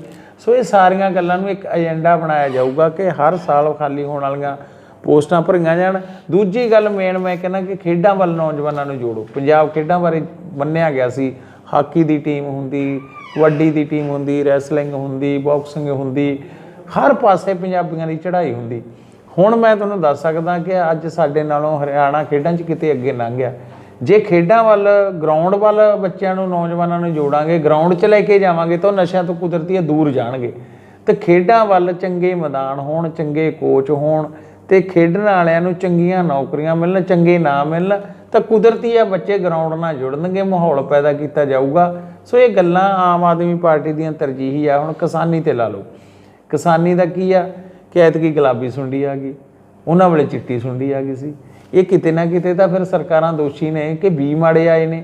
ਹੁਣ ਫਿਰ ਖਜ਼ਾਨੇ 'ਚੋਂ 17,500 ਦੇਤਾ, 17,500 ਤਾਂ ਨਰਮੇ ਦੀ ਬਿਜਾਈ 'ਤੇ ਖਰਚ ਆ ਜਾਂਦਾ। ਜੇ ਕੋਈ ਕਿਸਾਨ ਨੂੰ ਪੁੱਛ ਲਓ, ਜਿਹੜੀਆਂ ਰੇਹਾਂ ਸਪਰੇਆਂ 'ਤੇ ਕਿੱਥੇ ਦਾ 70-80 ਦਾ ਨਰਮਾ ਨਿਕਲਣਾ ਸੀ, ਕਿੱਥੇ 17,500। ਉਹ ਵੀ ਕਿਸੇ ਨੂੰ ਮਿਲਿਆ, ਕਿਸੇ ਨੂੰ ਨਹੀਂ ਮਿਲਿਆ। ਜਿਹੜੇ ਚਗਾਈ ਵਾਲੇ ਸੀ ਗਰੀਬ, ਉਹਨਾਂ ਨੂੰ ਕਹਿੰਦੇ 3,000 ਦੇਵਾਂਗੇ, 3 ਰੁਪਏ ਨਹੀਂ ਦਿੱਤੇ। ਨਾ 17,500 ਨਾਲ ਕਿਸਾਨ ਦਾ ਢਿੱਡ ਭਰਦਾ, ਨਾ 3,000 ਨਾਲ, ਦੋਨੇ ਮਾਰਤੇ। ਗਰੀਬ ਵੀ ਮਾਰਿਆ ਗਿਆ, ਕਿਸਾਨ ਵੀ ਮਾਰਿਆ ਗਿਆ। ਇਕੱਲੇ ਲਾਰੇ ਨੇ ਤੇ ਕਰੋੜਾਂ ਰੁਪਏ ਬੀ ਵਾਲੀਆਂ ਕੰਪਨੀਆਂ ਕਮਾ ਗਈਆਂ ਨਕਲੀ ਬੀ ਦੇ ਕੇ। ਉਹ ਪੈਸੇ ਲੀਡਰਾਂ ਦੀ ਜੇਬ 'ਚ ਵਗ ਗਏ, ਕਿਸਾਨ ਰਗੜਤੇ। ਪਹਿਲਾਂ ਉਹਨਾਂ ਨੇ ਮਾੜੀ ਦਵਾਈ ਭੇਜ ਕੇ ਚਿੱਟੀ ਸੁੰਡੀ ਵੇਲੇ ਰਗੜਤੇ, ਇਹਨਾਂ ਨੇ ਗੁਲਾਬੀ ਸੁੰਡੀ ਵੇਲੇ ਰਗੜਤੇ। ਉਹ ਕਹਿੰਦੇ ਆ ਕਿ ਆਪਾਂ ਤਬਦੀਲੀ ਕਰੀਏ, ਆਪਾਂ ਝੋਨੇ ਤੋਂ ਨਰਮੇ ਵੱਲ ਆਈਏ, ਤੇ ਨਰਮੇ ਵਾਲੇ ਰਗੜ ਕੇ ਰੱਖਤੇ। ਸੋ ਕੋਈ ਇਹੋ ਜਿਹੀ ਪਲੈਨਿੰਗ ਨਹੀਂ ਵੀ ਜਿਹੜੇ ਝੋਨੇ ਤੋਂ ਕਿਵੇਂ ਛੁਟਕਾਰਾ, ਦੂਜੀਆਂ ਫਸਲਾਂ ਦੇ ਭਾਅ ਵਧਾਏ ਜਾਣ, ਦੂਜੀਆਂ ਫਸਲਾਂ ਦਾ ਮੰਡੀਕਰਨ ਵਧੀਆ ਹੋਵੇ ਤਾਂ ਕਿ ਕਿਸਾਨ ਹੋਰ ਫਸਲਾਂ ਵੱਲ, ਦਾਲਾਂ ਵੱਲ ਇੱਧਰ ਨੂੰ ਆਉਣ। ਹੁਣ ਤਾਂ ਜਿਹੜਾ ਸਰਕਲ ਚੱਲ ਰਿਹਾ ਝੋਨਾ ਕਣਕ ਦਾ, ਇਹਨੂੰ ਪੰਜਾਬ ਨੂੰ ਬਚਾਉਣਾ ਤਾਂ ਤੋੜਨਾ ਪਊਗਾ। ਸਪਸ਼ਟ ਆ, ਜਿੰਨਾ ਚਿਰ ਇਹ ਸਰਕਲ ਚੱਲੀ ਜਾਊ, ਖਾਸ ਕਰਕੇ ਜੀਰੀ ਵਾਲਾ, ਜੀਰੀ ਨਾਲ ਅਸੀਂ ਰੇਗਿਸਤਾਨ ਵੀ ਬਣਾ ਲਾਂਗੇ, ਆਪਦਾ ਪਾਣੀ ਵੀ ਮੁਕਾ ਲਾਂਗੇ। ਜ਼ਮੀਨਾਂ ਦੀ ਤਾਂ ਉਪਜਾਊ ਸ਼ਕਤੀ ਘਟੀ ਆ। ਇਸ ਕਰਕੇ ਅਸੀਂ ਕਹਿੰਦੇ ਹਾਂ ਕਿ ਚਾਹੇ ਨਰਮਾ ਗਾ, ਚਾਹੇ ਸਾਡੀ ਸਰੋਂ ਆ, ਪਹਿਲਾਂ ਜਿਉਂ ਹੁੰਦੇ ਸੀਗੇ, ਦਾਲਾਂ ਨੇ, ਮੂੰਗੀ ਵਰਗੀਆਂ ਜਿਹੜੀਆਂ, ਉਹਨਾਂ ਨੂੰ ਬੀਜਣ, ਛੱਲੀਆਂ, ਮੱਕੀ ਆ, ਪਰ ਬੀਜ ਤੇ ਤਾਂ ਹੈ ਕਿਸਾਨ, ਉਹਦੀ ਮੰਡੀ ਕਰਨੀ ਨਹੀਂ। ਜਦੋਂ ਕਿਸਾਨ ਨੇ ਲੈ ਕੇ ਜਾਣੀ ਹੈ ਮੰਡੀ 'ਚ, ਉਦੋਂ ਕੋਈ ਖਰੀਦਦਾਰ ਨਹੀਂ। ਜਦੋਂ ਕਿਸਾਨ ਦੇ ਹੱਥਾਂ 'ਚੋਂ ਨਿਕਲ ਜਾਂਦੀ, ਉਹੀ ਭਾਅ 10 ਗੁਣਾ ਵੱਧ ਜਾਂਦੇ ਆ। ਸੋ ਇਹ ਵਿਵਸਥਾ ਤਾਂ ਬਦਲਣੀ ਪਊ। ਮੁਕਾਬਲਾ ਕਿਹਦੇ ਨਾਲ ਮੰਨਦੇ ਹੋ? ਸਾਡਾ ਤਾਂ ਕਿਸੇ ਦਾ ਮੁਕਾਬਲਾ ਨਹੀਂ। ਹੁਣ ਤਾਂ ਉਹਨਾਂ ਦੋਨਾਂ ਦਾ ਮੁਕਾਬਲਾ, ਅਕਾਲੀ ਦਲ ਤੇ ਕਾਂਗਰਸ ਦਾ, ਵੀ ਦੂਜੇ ਨੰਬਰ 'ਤੇ ਕਿਹਨੇ ਆਉਣਾ। ਮੈਂ ਤਾਂ ਆਪਦੇ ਹਲਕੇ 'ਚ ਇਹ ਵੇਖ ਰਿਹਾ ਕਿ ਦੋਨਾਂ ਦਾ ਮੁਕਾਬਲਾ ਉਹਨੂੰ ਆਇਆ ਵੀ ਮੈਂ ਦੂਜੇ ਨੰਬਰ ਤੇ ਆ ਜਾ, ਮੈਂ ਦੂਜੇ ਤੇ ਆ ਜਾ। ਮੈਨੂੰ ਲੱਗਦਾ ਅਖੀਰ 'ਚ ਟੌਸ ਨਾ ਕਰ ਲੈਣ ਵੀ ਇੱਕ ਹੋ ਜਾਈਏ। ਹੁਣ ਆਮ ਵਾਲਾ ਤਾਂ ਬਹੁਤ ਅੱਗੇ ਲੰਘ ਗਿਆ। ਨਹੀਂ ਕਹਿੰਦੇ ਤੁਹਾਡੇ ਹਲਕੇ 'ਚ ਵੀ ਜਾਂ ਹੋਰ ਹਲਕਿਆਂ 'ਚ ਵੀ ਕਹਿੰਦੇ ਉਹ ਸੁਪਰਸਟਾਰ ਆ ਸਿੱਧੂ ਮੂਸੇਵਾਲਾ ਵੀ ਪ੍ਰਚਾਰ ਕਰਨਾ ਤੁਹਾਡੇ ਹਲਕੇ 'ਚ ਉਹਨੇ। ਦੇਖੋ ਸਾਡੇ ਹਲਕੇ 'ਚ ਤਾਂ ਕੀ ਅਸਰ ਹੋਣਾ, ਉਹ ਤਾਂ ਆਪ ਜਿੱਥੇ ਚੋਣ ਲੜ ਰਿਹਾ ਉੱਥੇ ਵੀ ਵੇਖ ਲਿਓ ਵੀ ਆਪ ਨੇ ਜਿੱਤਣਾ ਗਾ। ਸੋ ਕਿਉਂਕਿ ਇੱਕ ਗਾਇਕੀ ਨੂੰ ਪਸੰਦ ਕਰਨਾ ਹੋਰ ਗੱਲ ਆ, ਚੋਣ ਹੋਰ ਗੱਲ ਆ। ਜ਼ਰੂਰੀ ਨਹੀਂ ਕਿ ਚੰਗਾ ਗਾਇਕ ਚੰਗਾ ਰਾਜਨੀਤਿਕ ਹੋਵੇ। ਤੁਸੀਂ ਪਹਿਲਾਂ ਵੇਖਿਆ ਹੀ ਆ, ਸੰਨੀ ਦਿਓਲ ਨੂੰ ਚੁਣ ਕੇ ਲੋਕਾਂ ਨੇ ਧਰਮਿੰਦਰ ਚੁਣਿਆ, ਜਿਨ੍ਹਾਂ ਨੇ ਉਹ ਆਪਦੇ ਹਲਕਿਆਂ 'ਚ ਨਹੀਂ ਆਏ, ਗੱਲ ਹੀ ਨਹੀਂ ਕੀਤੀ। ਇਹ ਫੀਲਡ ਤਾਂ ਇੱਕ ਸੇਵਾ ਦਾ ਬਹੁਤ ਵੱਡਾ ਫੀਲਡ ਆ। 24 ਘੰਟੇ ਲੋਕਾਂ 'ਚ ਰਹਿਣਾ ਪੈਂਦਾ, ਲੋਕਾਂ ਨੂੰ ਆਪਦੇ ਮਾਂ-ਪਿਓ ਬਣਾਉਣਾ ਪੈਂਦਾ, ਭੈਣ ਭਾਈ ਬਣਾਉਣਾ ਪੈਂਦਾ, ਧੀਆਂ ਪੁੱਤ ਬਣਾਉਣਾ ਪੈਂਦਾ, ਲੋਕਾਂ ਦਾ ਦਰਦ ਆਪਦਾ ਦਰਦ ਸਮਝਣਾ ਪੈਂਦਾ। ਤੇ ਲੋਕ ਵੀ ਸਮਝਦੇ ਆ ਕਿ ਅੱਜ ਸਾਡੇ 'ਚ ਇਹ ਆਇਆ, ਪਹਿਲਾਂ ਆਇਆ ਕਿ ਨਹੀਂ ਆਇਆ, ਪਹਿਲਾਂ ਇਹ ਕਿੱਥੇ ਸੀ, ਸਾਡੇ ਦੁੱਖ ਸੁੱਖ 'ਚ ਆਇਆ ਕਿ ਨਾ, ਸਾਡੇ 'ਚ ਵਿਚਰਿਆ ਕਿ ਨਹੀਂ ਵਿਚਰਿਆ। ਲੋਕ ਹੁਣ ਤੱਕੜੀ 'ਚ ਤੋਲ ਕੇ ਵੋਟ ਪਾਉਂਦੇ ਆ, ਹਵਾ ਦੇ ਨਾਲ ਨਹੀਂ ਪਾਉਂਦੇ, ਜਾਂ ਵੀ ਸਟਾਰ ਆ ਇਸ ਕਰਕੇ ਨਹੀਂ ਪਾਉਂਦੇ। ਤੁਸੀਂ ਸਾਰੇ, ਮੈਂ ਕਹਿੰਦਾ ਮਾਨਸਾ ਜ਼ਿਲ੍ਹੇ ਦੀਆਂ 3 ਸੀਟਾਂ ਬੁਢਲਾਡਾ, ਮਾਨਸਾ, ਸਰਦੂਲਗੜ੍ਹ ਵੱਡੇ ਮਾਰਜਨ ਨਾਲ ਜਿੱਤਾਂਗੇ ਤੇ ਆਮ ਆਦਮੀ ਪਾਰਟੀ ਦੀ ਸਰਕਾਰ ਵੀ ਆਊ। ਤੁਹਾਨੂੰ ਟਿਕਟ ਮਿਲਣ ਤੋਂ ਬਾਅਦ ਕੁਝ ਵਰਕਰ ਜਾਂ ਲੀਡਰ ਆਪਾਂ ਕਹੀਏ ਨਾਰਾਜ਼ ਵੀ ਹੋ ਗਏ ਸੀ, ਤੁਰਪੇ ਨਾਲ ਮਦਦ ਕਰਨ। ਮੈਂ ਕਹਿੰਦਾ ਜੀ ਬਿਲਕੁਲ, ਜਿਹੜਾ ਵੀ ਵਰਕਰ ਬੈਠਾ ਸੀ ਘਰੇ ਅਸੀਂ ਤੋਰਿਆ ਕਿ ਦੇਖੋ ਇਹ ਮੇਰੀ ਐਮਐਲਏ ਬਣਨ ਦੀ ਲੜਾਈ ਨਹੀਂ, ਇਹ ਲੜਾਈ ਤਾਂ ਪੰਜਾਬ ਨੂੰ ਬਚਾਉਣ ਦੀ ਹੈ। ਪਾਰਟੀ ਨੇ ਫੈਸਲਾ ਕਰਨਾ ਸੀ, ਇੱਕ ਨੂੰ ਟਿਕਟ ਦੇਣੀ ਸੀ। ਸਾਰੇ ਵਰਕਰ ਸਿਰ ਜੋੜ ਕੇ ਲੱਗੇ ਹੋਏ ਨੇ। ਉਹੀ ਫਾਊਂਡਰ ਵਰਕਰ ਜਿਨ੍ਹਾਂ ਨੇ ਪਾਰਟੀ ਖੜੀ ਕਰੀ ਆ, ਉਹ ਆਪਦੀ ਚੋਣ ਸਮਝ ਕੇ ਲੜ ਰਹੇ ਆ। ਇਸੇ ਕਰਕੇ ਤਾਂ ਕਹਿੰਦੇ ਆ ਕਿ ਸਾਡੇ ਕੋਲੇ ਤਾਂ ਨਾ ਤਾਂ ਪੈਸਾ, ਤੁਹਾਨੂੰ ਸਪਸ਼ਟ ਦੱਸੀਏ, ਨਾ ਉਹਨਾਂ ਜਿੰਨੀ ਸਾਡੇ ਕੋਲੇ ਪਾਵਰ ਆ, ਠੀਕ ਹੈ ਨਾ। ਉਹ ਬਾਹੂਬਲੀ ਵੀ ਆ, ਪਰਚਿਆਂ ਵਾਲਾ ਇਲਾਕਾ ਜਾਣਿਆ ਜਾਂਦਾ ਸਾਡਾ, ਡਰਾਉਂਦੇ ਵੀ ਆ, ਧਮਕਾਉਂਦੇ ਵੀ ਆ, ਕਿਉਂਕਿ ਬੜਾ ਲੰਮਾ ਸਮਾਂ ਰਾਜ ਭਾਗ 'ਚ ਰਹੇ ਆ ਤੇ ਬੜੀਆਂ ਵੱਡੀਆਂ ਪਾਵਰਾਂ ਰਹੀਆਂ ਨੇ। ਸਾਡੇ ਕੋਲੇ ਤਾਂ ਲੋਕ ਨੇ, ਲੋਕਾਂ ਦਾ ਪਿਆਰ ਆ। ਪਰ ਮੈਂ ਤੁਹਾਨੂੰ ਦੱਸਦਾ ਕਿ ਲੋਕਾਂ ਦਾ ਪਿਆਰ ਪੱਕਾ ਸਾਡੇ ਨਾਲ ਖੜਾ, ਤੇ ਐਤਕੀ ਸਾਡੇ ਇਕੱਲੇ ਇਕੱਲੇ ਵਰਕਰ ਨੇ ਆਪਦੀ ਸਿਰ ਧੜ ਦੀ ਬਾਜੀ ਲਾਈ ਹੋਈ ਆ ਕਿ ਜਿੱਤਣਾ ਹੀ ਜਿੱਤਣਾ ਗਾ। ਕਾਰਨ ਕਿਉਂ ਜਿੱਤਣਾ ਕਿ ਲੋਕਾਂ ਨੂੰ ਜਾ ਕੇ ਕਹਿੰਦੇ ਕਿ ਆ ਬੱਚਿਆਂ ਦੇ ਭਵਿੱਖ ਲਈ ਵੋਟ ਪਾ ਦਿਓ, ਪੰਜਾਬ ਬਚਾਉਣ ਲਈ ਪਾ ਦਿਓ, ਇੱਕ ਮੌਕਾ ਦੇ ਦਿਓ। ਜਿਹੜਾ ਇੱਕ ਮੌਕਾ ਤੇ ਹਰ ਇੱਕ ਸੋਚੀ ਬੈਠਾ, ਚਾਹੇ ਬੱਸ 'ਚ ਜਾਂਦਾ, ਚਾਹੇ ਕੋਈ ਸੱਥ 'ਚ ਬੈਠਾ, ਕਿ ਐਤਕੀ ਤਾਂ ਇੱਕ ਮੌਕਾ ਕੇਜਰੀਵਾਲ ਤੇ ਭਗਵੰਤ ਮਾਨ ਤੇ ਆਮ ਆਦਮੀ ਪਾਰਟੀ ਨੂੰ ਦੇਣਾ ਹੀ ਦੇਣਾ। ਜੇ ਲੋਕਾਂ ਦਾ ਫਤਵਾ ਤੁਹਾਡੇ ਹੱਕ 'ਚ ਜਾਂਦਾ, ਤੁਹਾਨੂੰ ਵਿਧਾਨ ਸਭਾ ਦੇ ਵਿੱਚ ਮੈਂਬਰ ਬਣਾ ਕੇ, ਐਮਐਲਏ ਬਣਾ ਕੇ ਭੇਜਦੇ ਨੇ, ਮਨ ਦੇ ਵਿੱਚ ਇੱਛਾ ਕੀ ਹੈ? ਸਭ ਤੋਂ ਪਹਿਲਾਂ ਕਿਹੜੇ ਕੰਮ ਕਰਦੇ? ਮੇਰੇ ਮਨ ਦੇ ਵਿੱਚ ਇੱਕ ਇੱਛਾ ਜੀ, ਮੈਂ ਤੁਹਾਨੂੰ ਦੱਸਾਂ ਕਿ ਮੈਂ ਐਮਐਲਏ ਬਣ ਕੇ ਚੰਡੀਗੜ੍ਹ ਘੱਟ ਰਹਾ ਤੇ ਲੋਕਾਂ 'ਚ ਵੱਧ ਰਹਾ। ਲੋਕਾਂ ਦੇ ਵਿੱਚ ਜਾ ਕੇ ਬੈਠਣ ਨਾਲ ਤੁਹਾਨੂੰ ਲੋਕਾਂ ਦਾ ਪਤਾ ਲੱਗਦਾ। ਮੈਂ ਤਾਂ ਪ੍ਰਮਾਤਮਾ ਅੱਗੇ ਅਰਦਾਸ ਕਰਦਾ ਕਿ ਜਿੰਨੀ ਮੇਰੀ ਮਦਦ ਕਰ ਰਿਹਾ, ਜਿੰਨੇ ਮੇਰੇ ਵਰਕਰ ਵਰਕ ਕਰ ਰਿਹਾ, ਜਿੰਨੇ ਮੇਰੇ ਸਪੋਰਟਰ ਤੁਰ ਰਿਹਾ, ਜਿੰਨੇ ਮੈਨੂੰ ਵੋਟਰ ਸਪੋਰਟ ਕਰ ਰਿਹਾ, ਮੈਂ ਰੋਜ਼ ਪ੍ਰਮਾਤਮਾ ਅੱਗੇ ਅਰਦਾਸ ਕਰਕੇ ਚੱਲਦਾ, ਸੱਚੇ ਪਾਤਸ਼ਾਹ ਮੈਨੂੰ ਸ਼ਕਤੀ ਦੇਈਂ। ਜਿਹੜਾ ਇਹ ਕਰਜ਼ ਮੇਰੇ ਤੇ ਚੜਾਉਣ ਜਾ ਰਹੇ ਆ, ਮੈਂ ਇਹ ਕਰਜ਼ ਮੋੜਾਂ ਸੇਵਾ ਦੇ ਰੂਪ 'ਚ। ਲੋਕਾਂ ਦੇ ਵਿੱਚ ਜਾ ਕੇ ਬਹਿ ਜਾਓ ਦਰੀ ਤੇ, ਵੱਖਰਾ ਹੀ ਪਿਆਰ ਦੇਖਣ ਨੂੰ ਮਿਲੂ। ਤੁਸੀਂ ਜਾ ਕੇ ਦੇਖੋਗੇ ਨਿੱਕੀਆਂ ਨਿੱਕੀਆਂ ਗੱਲਾਂ, ਜਦੋਂ ਵੱਡੇ ਵੱਡੇ ਬਾਪੂ ਹੱਥ ਬੰਨ੍ਹਦੇ, ਮੈਨੂੰ ਤਾਂ ਆਪ ਨੂੰ ਸ਼ਰਮ ਆਉਂਦੀ ਹੈ, ਮੈਂ ਪੈਰੀ ਹੱਥ ਲਾਉਣਾ। ਬਾਪੂ ਇਹ ਮੈਂ ਕਿਹਾ ਰੀਤ ਛੱਡ ਦਿਓ। ਲੀਡਰਾਂ ਨੇ 70 ਸਾਲ ਦਾ ਬਜ਼ੁਰਗ 20 ਸਾਲ ਦੇ ਬੰਦੇ ਦੇ ਪੈਰੀ ਹੱਥ ਲਾਵੇ, ਇਹ ਗੱਲ ਗਲਤ ਆ ਗਈ। ਇਹ ਉਹਨਾਂ ਨੇ ਰੀਤ ਪਾਈ ਵੀ ਆ ਕਿ ਲੀਡਰ ਦੇ ਪੈਰੀ ਹੱਥ ਲਾ ਦਿਓ। ਸਗੋਂ ਦੀ ਉਲਟਾ ਕੀ ਹੋਣਾ ਚਾਹੀਦਾ, ਬਾਪੂ ਆ ਸਾਡਾ, ਉਹ ਸਾਡੀ ਮਾਤਾ, ਅਸੀਂ ਪੈਰੀ ਹੱਥ ਲਾਈਏ। ਉਹ ਰੀਤ ਕੀ ਹੈ ਕਿ ਕਿਉਂਕਿ ਉਹਨਾਂ ਦਾ ਚੱਲਦਾ ਸੀ, ਰਾਜਾਸ਼ਾਹੀ ਰਾਜ ਸੀ, ਲੋਕ ਡਰਦੇ ਸੀ, ਕੰਮ ਕਰਾਉਣੇ ਸੀ, ਤੇ ਅਸੀਂ ਜਾ ਕੇ ਵਿੱਚ ਬਹਿ ਜਾਂਦੇ ਹਾਂ। ਅਸੀਂ ਕਹਿੰਦੇ ਬਾਪੂ ਤੂੰ ਦੱਸ, ਤੇਰਾ ਕੁੰਡਾ ਸਾਡੇ ਸਿਰ ਤੇ ਮਾਰੀ, ਜੇ ਕੰਮ ਨਾ ਹੋਇਆ ਤੇ ਤੁਸੀਂ ਵੱਖਰਾ ਹੀ ਵੇਖੋਗੇ। ਮੇਰੀ ਇਹੀ ਇੱਛਾ ਸ਼ਕਤੀ ਹੈ ਕਿ ਲੋਕਾਂ ਦੇ ਜਿਹੜੇ ਮੁੱਢਲੇ ਕੰਮ ਆ, ਖੱਜਲ ਖਵਾਰੀਆਂ ਨੇ, ਨਿੱਕੀ ਨਿੱਕੀ ਗੱਲ ਤੇ ਦਫ਼ਤਰਾਂ 'ਚ ਧੱਕੇ ਹੋਣੇ, ਉਹ ਖਤਮ ਹੋਣ ਤੇ ਮੈਂ ਲੋਕਾਂ ਦਾ ਬਣ ਕੇ ਰਹਾਂ। ਮੈਂ ਚੰਡੀਗੜ੍ਹ ਦੇ ਦਫ਼ਤਰਾਂ ਦੇ ਵਿੱਚ ਜਾਂ ਚੰਡੀਗੜ੍ਹ ਦੇ, ਮੈਂ ਕਹਿ ਸਕਦਾ, ਨਜ਼ਾਰਿਆਂ 'ਚ ਨਹੀਂ ਜਾਣਾ। ਮੈਂ ਤਾਂ ਲੋਕਾਂ ਦੇ ਵਿੱਚ ਰਹਿਣਾ। ਮੈਂ 20 ਸਾਲ ਦਾ ਵਿੱਚ ਰਿਹਾ। ਇਸੇ ਕਰਕੇ ਮੈਂ ਦੱਸਦਾ, ਪਹਿਲਾਂ ਤਾਂ ਮੈਂ ਕੋਈ ਐਮਐਲਏ ਨਹੀਂ ਸੀ, ਕੋਈ ਐਮਪੀ ਨਹੀਂ ਸੀ, ਨਾ ਮੈਂ ਕੋਈ ਚੋਣ ਲੜੀ ਸੀ, ਪਰ ਮੈਂ 20 ਸਾਲਾਂ ਦਾ ਲੋਕਾਂ ਦੇ ਦੁੱਖ ਸੁੱਖ 'ਚ ਜਾਣਾ, ਜਿਹਦਾ ਅੱਜ ਮੈਨੂੰ ਪਿਆਰ ਸਤਿਕਾਰ ਮਿਲ ਰਿਹਾ ਕਿ ਤੂੰ ਸਾਡੇ 'ਚ ਉਦੋਂ ਦਾ ਵਿਚਰਦਾ ਜਦੋਂ ਚੋਣ ਨਹੀਂ ਲੜਦਾ ਸੀ। ਉਹ ਨਹੀਂ ਮੈਂ ਹੈਗਾ ਬਰਸਾਤੀ ਡੱਡੂ ਵੀ ਚੋਣਾਂ ਵੇਲੇ ਆ ਕੇ ਲੋਕਾਂ 'ਚ ਵੜ ਗਿਆ। 20 ਸਾਲ ਦਾ ਕੰਟੀਨਿਊ ਜਾ ਰਿਹਾ, ਇਸੇ ਕਰਕੇ ਇੰਨਾ ਮੈਨੂੰ ਪਿਆਰ ਤੇ ਸਤਿਕਾਰ ਮਿਲ ਰਿਹਾ। ਤੁਹਾਡੇ ਹਲਕੇ ਦੇ ਵਿੱਚੋਂ ਘੱਗਰ ਦੀ ਪਹਿਲਾਂ ਵੀ ਆਪਾਂ ਗੱਲ ਕੀਤੀ ਹੈ, ਘੱਗਰ ਉੱਥੋਂ ਦੀ ਦਬਦੀ ਹੈ, ਉਹਦੇ ਵਿੱਚ ਕਾਲਾ ਕੈਮੀਕਲ ਵਾਲਾ ਪਾਣੀ ਕੈਂਸਰ ਹੀ ਵਗਦਾ ਹੈਗਾ, ਤੇ ਵਿਧਾਇਕ ਬਣਨ ਤੋਂ ਬਾਅਦ ਕੀ ਉਪਰਾਲਾ ਹੋਊਗਾ ਉਹਦੇ ਲਈ? ਜਿਹੜਾ ਘੱਗਰ ਆ ਮੈਂ ਕੱਢਿਆ ਹੈਗਾ, ਇੱਕ ਨੈਸ਼ਨਲ ਗ੍ਰੀਨ ਟ੍ਰਿਬਿਊਨਲ ਨੇ ਫੈਸਲਾ ਦਿੱਤਾ ਹੋਇਆ ਕਿ ਇਹਦੇ ਵਿੱਚ ਕੈਮੀਕਲ ਵਾਲਾ ਪਾਣੀ, ਜਿਹੜਾ ਫੈਕਟਰੀਆਂ ਦਾ ਪਾਣੀ, ਪੈਣਾ ਨਹੀਂ ਚਾਹੀਦਾ। ਉਹਨਾਂ ਨੇ ਇੱਕ ਟਾਈਮ ਬਾਉਂਡ ਵੀ ਕੀਤਾ ਸੀ ਕਿ 6 ਮਹੀਨਿਆਂ ਦੇ ਵਿੱਚ ਇੱਕ ਕਮੇਟੀ ਬਣਾਈ ਸੀ ਰਿਟਾਇਰਡ ਜੱਜ ਦੀ ਗਵਾਹੀ ਦੇ ਵਿੱਚ।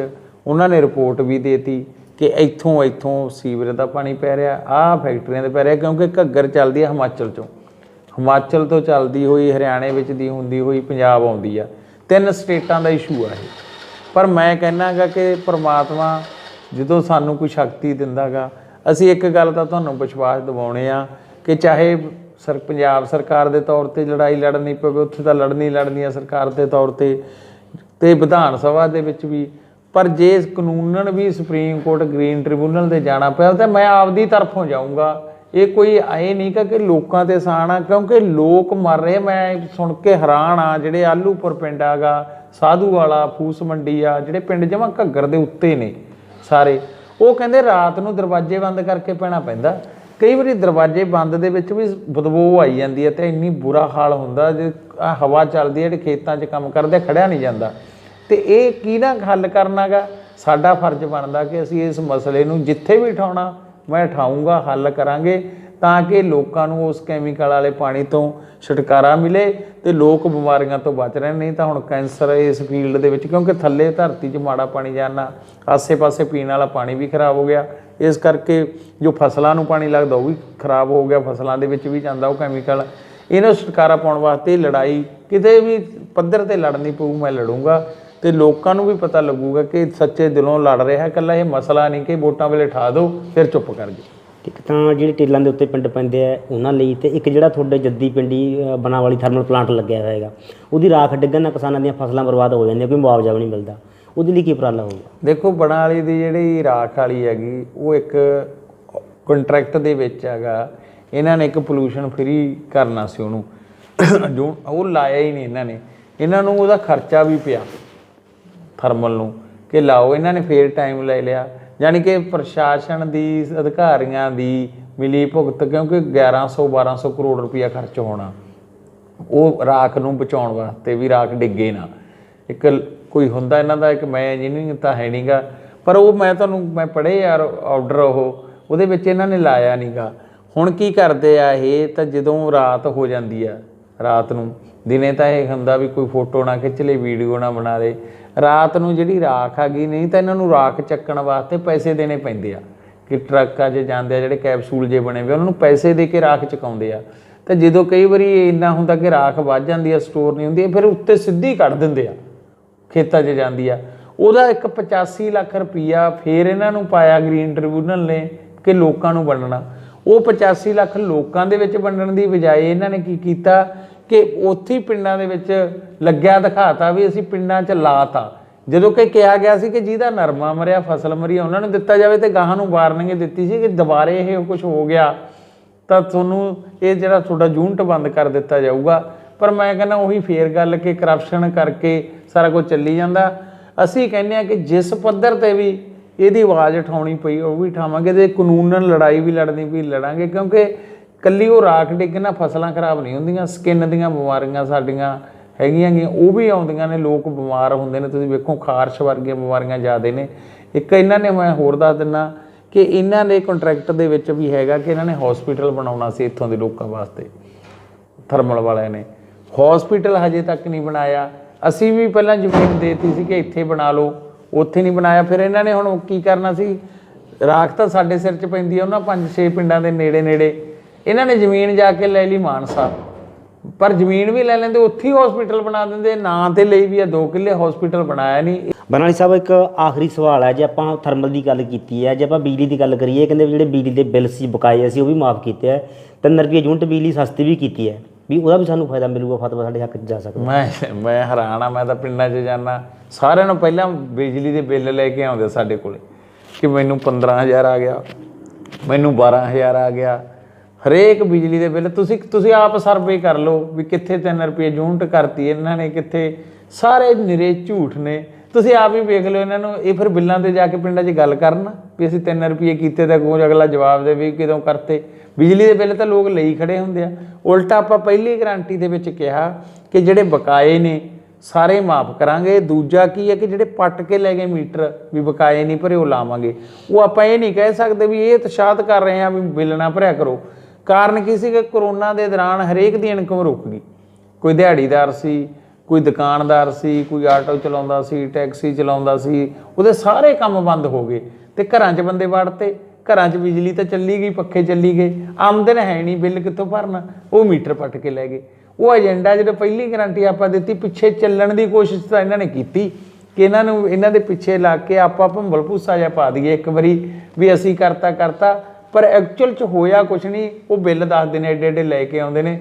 ਤੁਸੀਂ ਆਪ ਹੀ ਵੇਖੋਗੇ, ਕਿਸੇ ਮਰਜ਼ੀ ਇਸ਼ੂ ਤੇ ਜਾ ਕੇ ਗੱਲ ਕਰ ਲੈਣ, ਲੋਕ ਹੀ ਜਵਾਬ ਦਿੰਦੇ ਆ, ਅਸੀਂ ਤਾਂ ਕੀ ਦੇਣਾ, ਲੋਕ ਤਿਆਰ ਬੈਠੇ ਨੇ ਹੁਣ।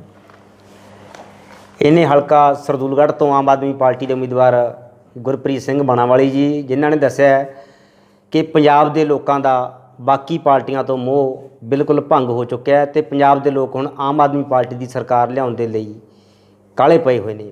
ਜਲਦੀ ਹੀ ਤੁਹਾਡੀ ਹੋਰ ਇੱਕ ਨੇਤਾ ਜੀ ਨਾਲ ਕਰਵਾਵਾਂਗੇ ਮੁਲਾਕਾਤ। ਫਿਲਹਾਲ ਮੈਨੂੰ ਦਿਓ ਇਜਾਜ਼ਤ। ਧੰਨਵਾਦ।